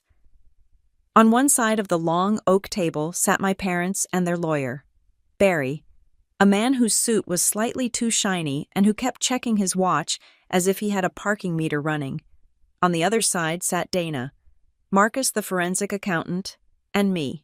At the head of the table sat the mediator, a retired judge named Mr. Henderson, who looked like he would rather be anywhere else in the world. My mother, Elaine, was dressed in a muted beige cardigan, clutching a tissue she hadn't used yet. She was playing the role of the grieving matriarch perfectly. My father, Graham, sat stiffly, his jaw clenched so tight I could see the muscles jumping in his cheek. "We are here to find a resolution," Mr. Henderson said, opening a file folder. "The plaintiff alleges conversion of funds totaling $90,000. The defense claims these funds were managed in a family trust. Let's start there." "It wasn't a formal trust," Barry interjected, leaning forward. "It was an informal family arrangement. My clients were acting in loco parentis. They were protecting Harper from her own volatility." Elaine nodded, dabbing at dry eyes. "Harper has always been impulsive, Your Honor. Mr. Henderson, we just wanted to make sure she had a cushion. We didn't spend the money. We absorbed it into the household operational costs, which benefits everyone." "Absorbed," Dana repeated. She didn't look up from her notes. "That is a fascinating verb choice. Let's look at the absorption rate." Dana signaled to Marcus. He placed a single sheet of paper in the center of the table. "This is a timeline of the withdrawals," Dana said. "November 4th, 3 years ago, $1,500 enters the account. November 6th, 3 years ago, $1,400 is paid to the Ritz-Carlton in Philadelphia." "We took a weekend trip," Graham snapped. "Couples need to reconnect. Are you saying we aren't allowed to have a marriage because we were helping our daughter?" "I am saying you paid for the Ritz with the money designated for Harper's rent," Dana said calmly. "Unless Harper was sleeping in the bathtub of your hotel suite, that is not a family benefit." "It is fungible," Barry argued. "Money is fungible. They spent their own money on the trip, and Harper's money replaced it in the account. It is standard cash flow management." "Then show me the savings," Dana said. She leaned back, crossing her arms. "If her money replaced your money, then your money should still be there. Show me the $90,000. Graham?" Graham went silent. He adjusted his tie. He looked at the mediator. "We had setbacks. The market, the economy." "Let's move to the witness," Mr. Henderson suggested, sensing the circular argument. "You brought the sister." Kendall was brought in from the waiting room. She looked terrified. She was wearing a simple blouse and no jewelry, a stark contrast to the designer gear she usually flaunted. She sat next to Elaine, refusing to look at me. "Kendall," Dana began, "you made a statement on social media claiming your sister was stealing from the family. Do you stand by that?" "I was emotional," Kendall said, her voice small. "I just meant she is trying to hurt Mom and Dad." "Did you know about the $1,500 a month?" Dana asked. "Not really." Kendall lied. "I knew Grandpa helped out. I didn't know the amount." "Really?" Dana pulled out a printed screenshot. "Because here's a text message from you to your mother, dated 2 years ago. It says, 'Did the Harper cash come in yet? I need to put the deposit down for Cabo.' Do you recall sending that?" Kendall turned pale. She looked at Graham. Graham stared at the table. "I might have," Kendall stammered. "I needed a break. School was hard." "You weren't in school," I said. It was the first time I had spoken. "You had dropped out 3 months prior. You were working part-time at a boutique." "You don't know my life," Kendall snapped, her mask slipping. You think you're so perfect because you have a corporate job. Mom and Dad said the money was for the family. I am family. So you admit you used the money for a vacation, Dana pressed. I didn't steal it, Kendall shouted. Mom transferred it to me. She said it was a graduation present. A graduation present for a degree you didn't get, Dana noted. Paid for by a sister who was working 2 jobs. The room fell silent. Mr. Henderson made a note on his pad. The family trust defense was crumbling. It wasn't a trust, it was a slush fund. But then came the twist I didn't see coming. Marcus, the accountant, had been typing silently on his laptop during the exchange. He suddenly stopped. He tapped Dana on the arm and slid the computer toward her. He pointed to a specific line item on the spreadsheet that had been highlighted in red. Dana looked at the screen. Her eyes widened slightly. She looked at Graham. Mr. Mercer, Dana said. Her voice had changed. It wasn't the sharp tone of a litigator anymore. It was the heavy, serious tone of a prosecutor. We need to talk about the transaction on February 12th of last year. Graham froze.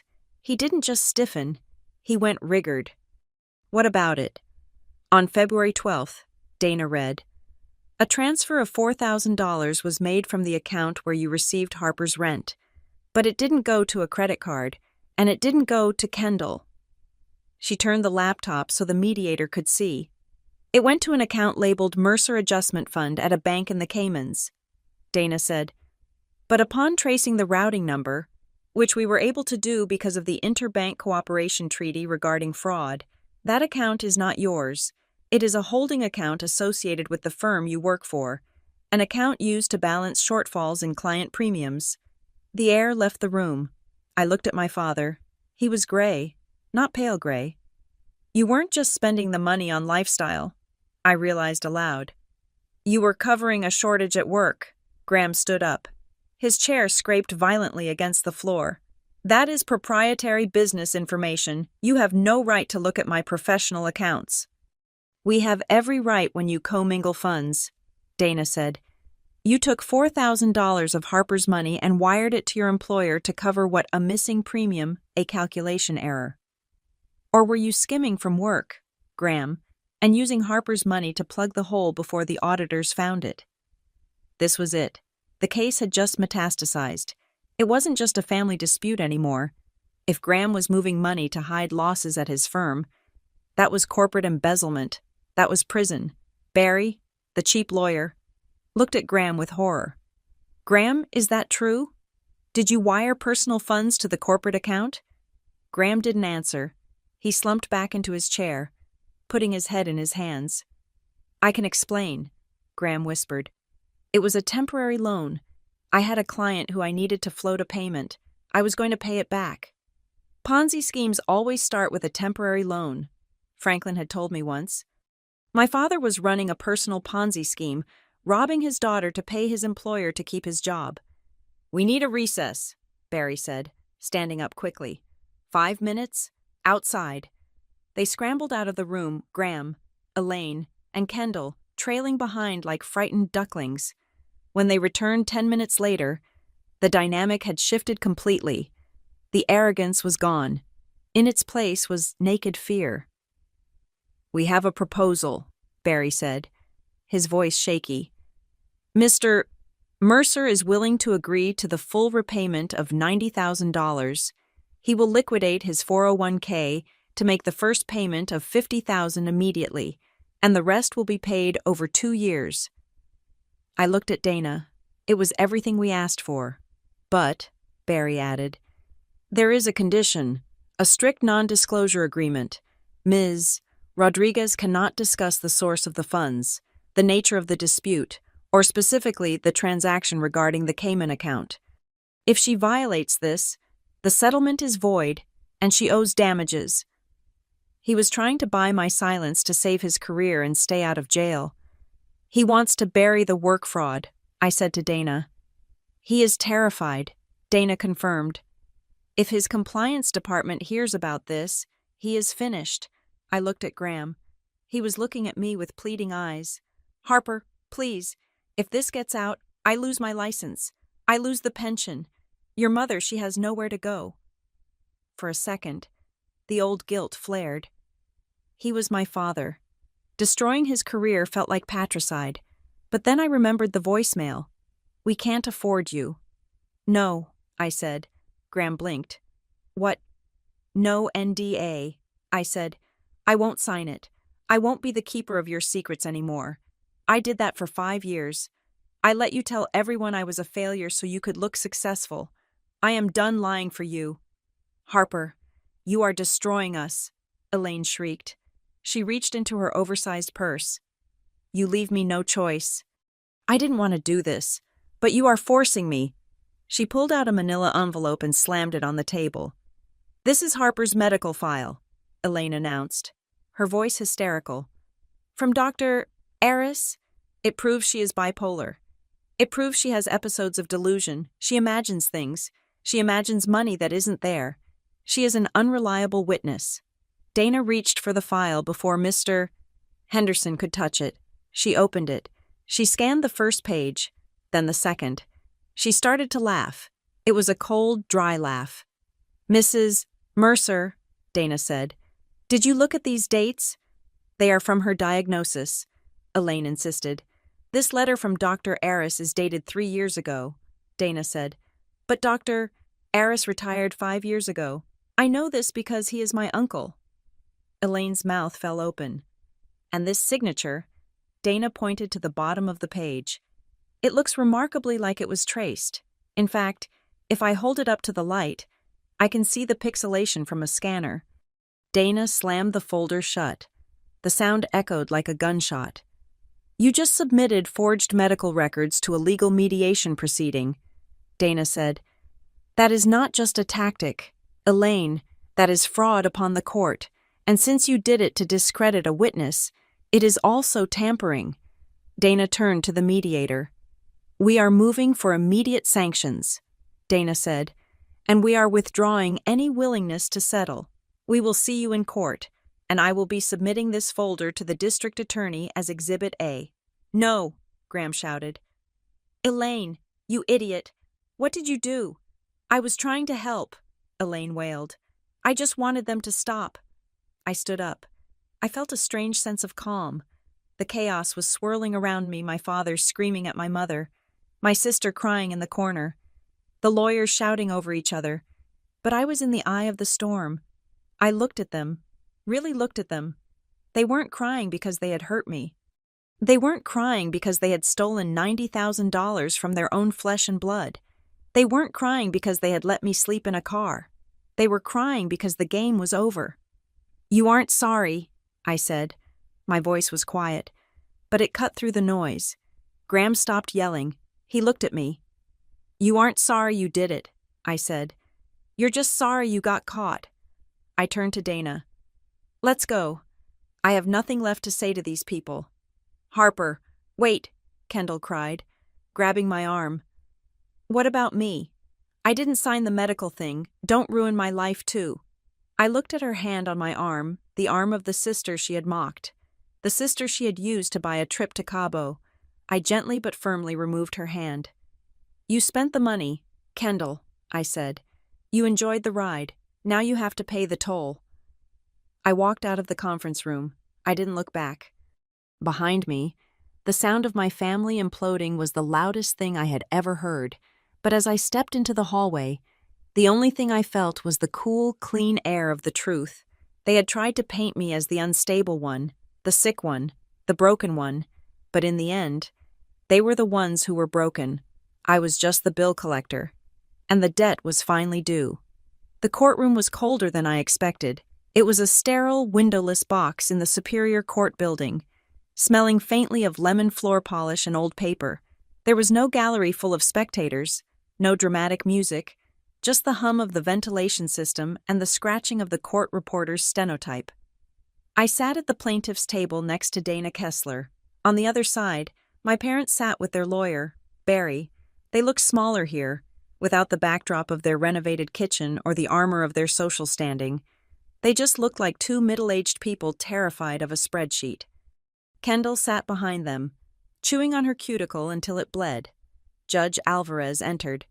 She was a woman in her 60s with sharp eyes and a demeanor that suggested she had zero patience for family squabbles.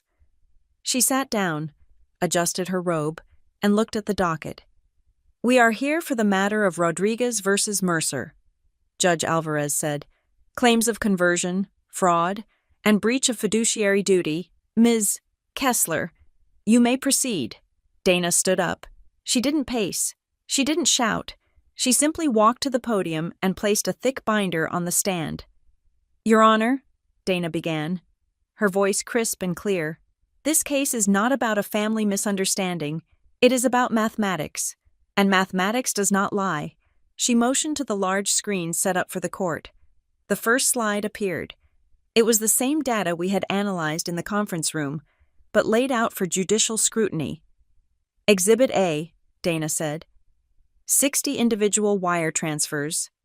From the personal account of Franklin Hart to the joint account of Graham and Elaine Mercer. One transfer on the first of every month for 5 consecutive years. Amount $1,500. Memo line, Harper rent support. Dana let the list scroll. It went on and on. 60 lines of text, 60 promises. "That is $90,000, Dana said, "sent with the specific, written intent to provide housing for the plaintiff. Harper Rodriguez." She clicked the remote. The screen changed. "Exhibit B," Dana continued. "The bank statements of the defendants for the corresponding dates." The screen split. On the left, the incoming rent support. On the right, the outgoing expenditures. "November 3rd, Dana read. "Incoming $1,500. November 5th, payment to BMW Financial Services, $800.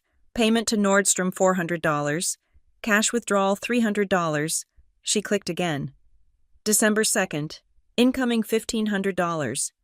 December 4th, payment to Liberty.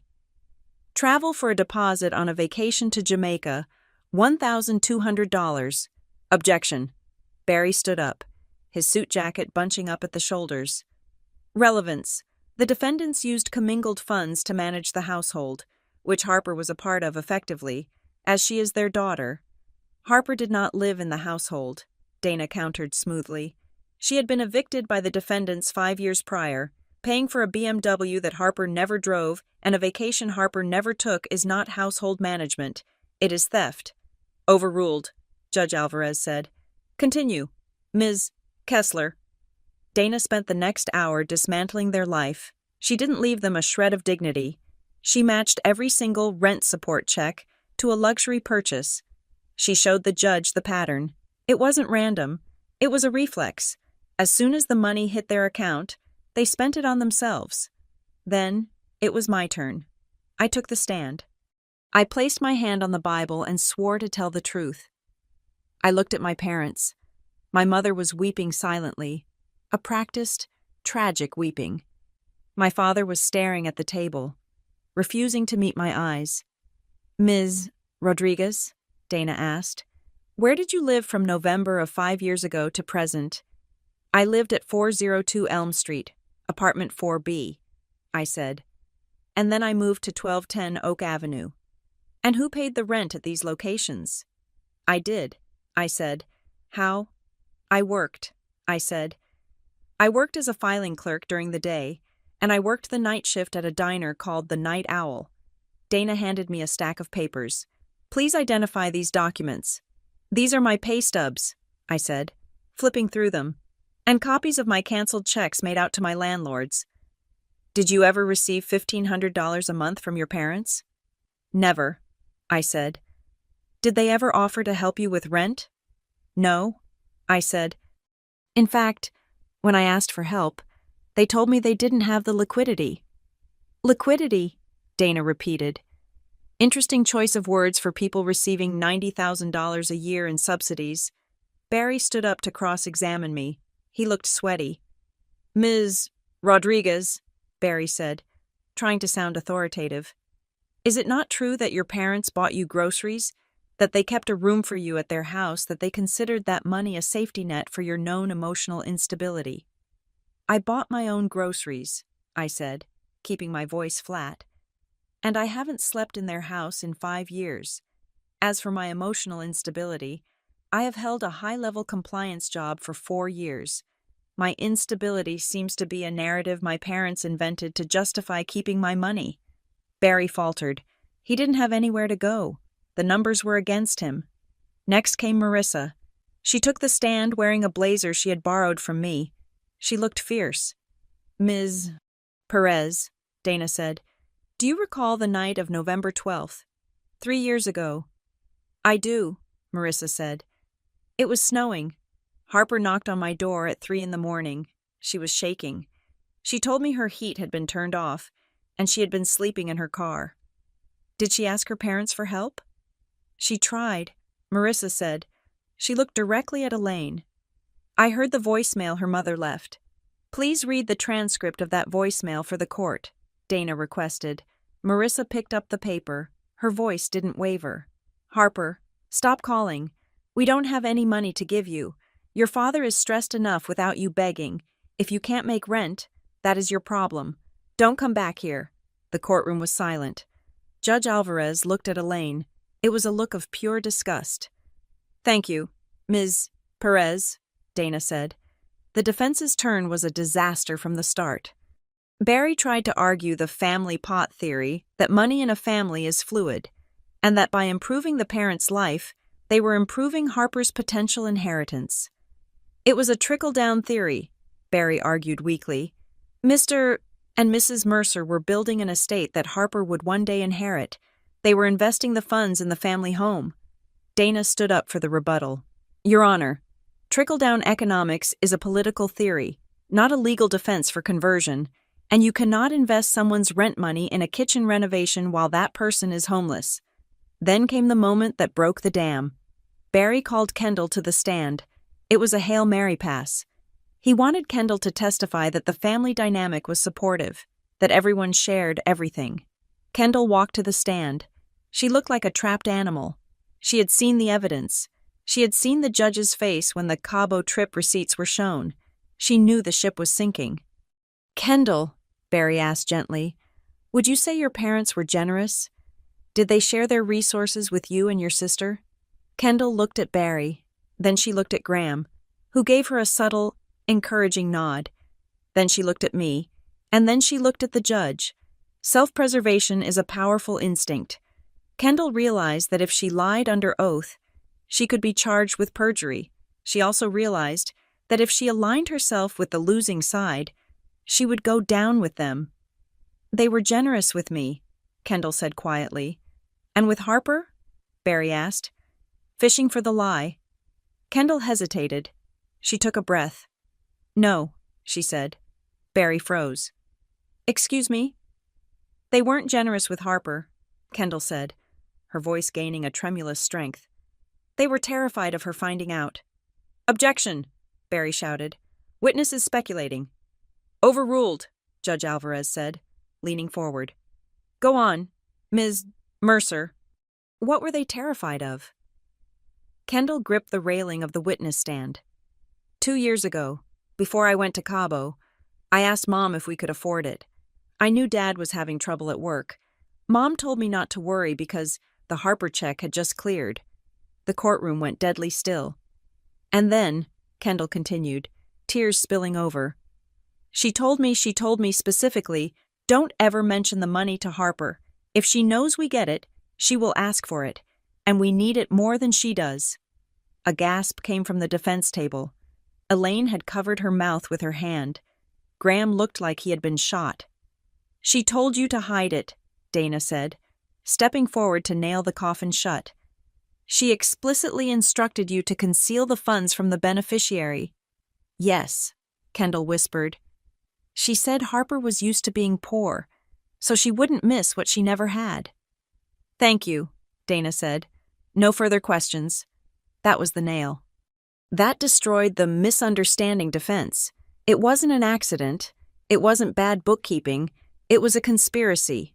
Finally, Franklin took the stand. He walked slowly, using his cane, but his back was straight. He sat down and adjusted his glasses. He looked at Graham and Elaine with a profound sadness. Mr. Hart, Dana asked softly, why did you send the money? I sent it because my daughter told me Harper was struggling, Franklin said. His voice was deep and resonated off the wood paneling. She told me Harper was sick, that she couldn't hold down a job, that she was in danger of being on the street. And did you intend for that money to be used for vacations? I did not, Franklin said. I intended it for survival. I grew up with nothing. I know what it is to be cold. I sent that money so my granddaughter would never have to be cold. How do you feel knowing it was used for luxury goods? Franklin looked at Graham. I feel foolish, he said. I trusted the wrong people. I thought I was helping my granddaughter. Instead, I was funding a lifestyle my daughter and son-in-law could not earn for themselves. Thank you. Mr. Hart, Dana said. Judge Alvarez looked at the clock. Closing arguments. Barry's closing was a mess. He talked about family unity, about the stress of modern life, about how mistakes were made but without malice. It was word salad. Dana stood up. She didn't use notes. Your Honor, Dana said, this case is simple. It is about a lie that was told 60 times, once a month, for 5 years. She walked to the table where the evidence was stacked. The defendants claimed they were holding the money in trust, but you don't hide a trust from the beneficiary. You don't spend a trust on BMWs. You don't instruct your other daughter to lie about the trust. She turned to point at me. Harper Rodriguez spent 5 years thinking she was a failure. She spent 5 years thinking she wasn't good enough for her family to help her. She froze in a car. She went hungry. She worked herself to the bone. Dana turned back to the judge. While she was starving, they were feasting. While she was freezing, they were sunbathing, and they did it with her money. They didn't just steal $90,000, Your Honor. They stole 5 years of her life. They stole her sense of security. They stole her trust. Dana placed her hand flat on the table. This is fraud. This is conversion. And it was malicious. We ask for full restitution, plus statutory interest, plus punitive damages to ensure that this family never preys on one of their own again. Dana sat down. The silence that followed was heavy. It was the silence of a truth that had finally, after 5 long years, been spoken aloud. Judge Alvarez looked at the papers in front of her. She looked at the 60 transaction lines. She looked at the voicemail transcript. She looked at Kendall's tear-stained face. I have heard enough, Judge Alvarez said. I am ready to issue my ruling. I held my breath. My heart was pounding against my ribs like a trapped bird. I looked at Franklin. He reached over and took my hand. His grip was warm and dry. It's over, he whispered. But as the judge opened her mouth to speak, I realized he was wrong. It wasn't over. The money was just paper. The real verdict was about to be rendered on my parents' souls, and that was a sentence no amount of money could ever overturn. The clerk called out, All rise, and the sound of chairs scraping against the floor echoed like thunder in the small room. I stood up, my legs feeling strangely numb, not from fear, but from the sheer crushing weight of anticipation. It felt as though the last 5 years of my life, every frozen night in my car, every double shift at the diner, every moment of self-doubt were compressed into this single minute. Judge Alvarez swept back into the room, her robes flowing like a dark cloud. She ascended the bench and took her seat. She did not look at the lawyers. She did not look at the weeping woman or the pale man at the defense table. She opened the folder in front of her, adjusted her glasses, and the sound of that single page turning was the loudest thing I had ever heard. It sounded like the page of my life finally turning over. I have reviewed the evidence presented, Judge Alvarez began, her voice devoid of the theatricality that had permeated my parents' defense. I have examined the 60 transaction records. I have reviewed the voicemail transcript. I have considered the testimony regarding the concealment of funds from the plaintiff. She paused, clasping her hands on top of the file. The defense argues that this is a domestic matter, a misunderstanding of family dynamics regarding shared resources. The court rejects this argument entirely. A soft, strangled sob escaped my mother's throat. My father did not move. He was staring at a knot in the wood of the defense table, as if it were a portal to another dimension where he hadn't committed a felony. The law differentiates between a gift and a trust, the judge continued. But more importantly, the law differentiates between management and theft. When funds are designated for a specific beneficiary for the basic necessities of life in this case, shelter and those funds are diverted to luxury expenditures while the beneficiary is destitute. That is not management, that is conversion. She looked directly at Graham. Furthermore, the court finds the testimony of the defendant, Graham Mercer, regarding the fluidity of family finances to be disingenuous at best and perjurious at worst. The evidence shows a systematic, predatory pattern. You did not just spend money that wasn't yours. You engineered a scenario where the plaintiff believed she had no support, thereby ensuring she would not ask questions. She looked down at her ruling. Judgment is entered in favor of the plaintiff, Harper Rodriguez. I let out a breath I didn't know I was holding. My lungs expanded, hitting my ribs with a sharp ache. The defendants are ordered to pay restitution in the principal amount of $90,000, Judge Alvarez declared. In addition, the court awards prejudgment statutory interest calculated from the date of the first conversion, totaling $18,450. Graham flinched as if he had been physically struck. Furthermore, the judge said, her eyes narrowing, given the finding of malice and the intentional infliction of financial distress, combined with the attempted identity theft evidenced by the credit inquiry, the court awards punitive damages in the amount of triple the principal damages. Triple Barry, the defense lawyer, squeaked. Your Honor, that is excessive. It is the maximum allowed by law, Judge Alvarez snapped, and given that your client submitted a forged medical document to a mediator to discredit the victim, I would award more if the statute allowed it. The total judgment is $360,000, plus legal fees. She banged the gavel. The sound was sharp, final, and absolute. Case closed. The room seemed to tilt. $360,000. It was a number that didn't just mean I was paid back. It meant they were ruined.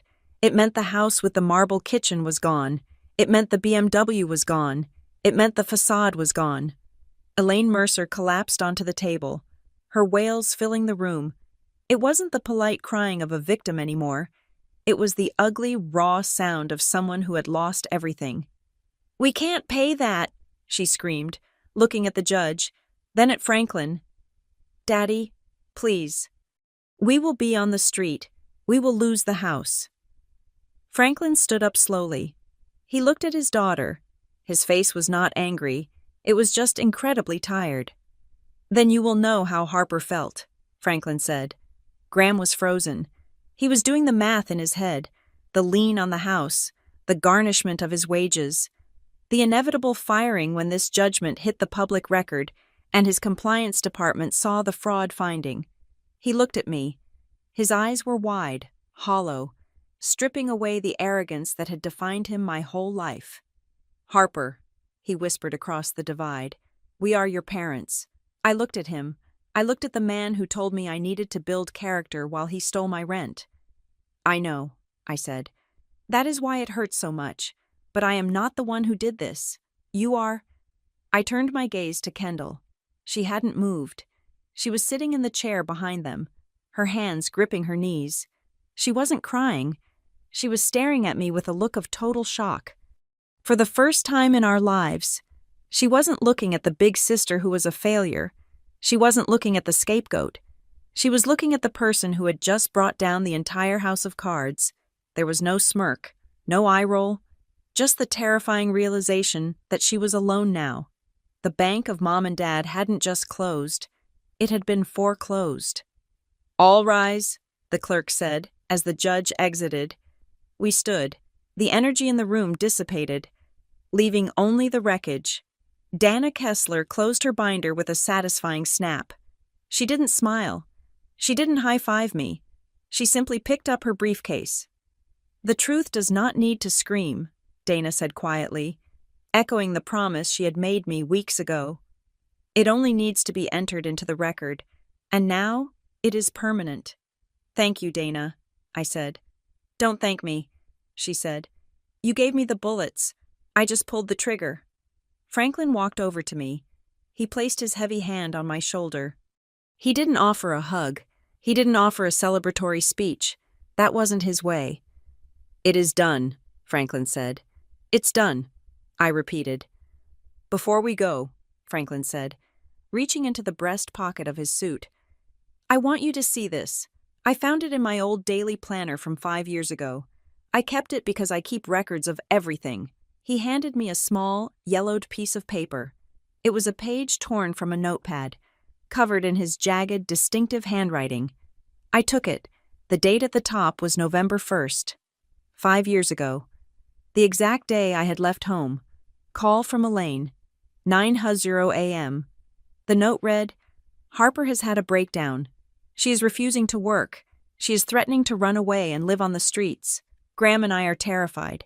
She needs professional care, but we cannot afford the facility and the apartment she wants.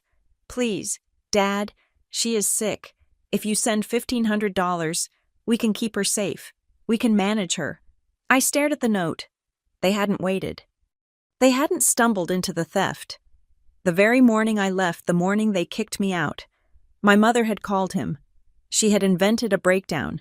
She had invented a mental illness. She had weaponized their cruelty into a sales pitch. "They planned it," I whispered. "From hour one." "Yes," Franklin said. "They did not just fail you, Harper. They sold you." He took the note back and tucked it into his pocket. "And now," he said, "the transaction is canceled." I looked over my shoulder one last time. Barry was frantically trying to stack papers while Elaine sobbed into Graham's shoulder. Kendall was walking toward the door, keeping her distance from them, already severing ties to survive. I turned my back on them.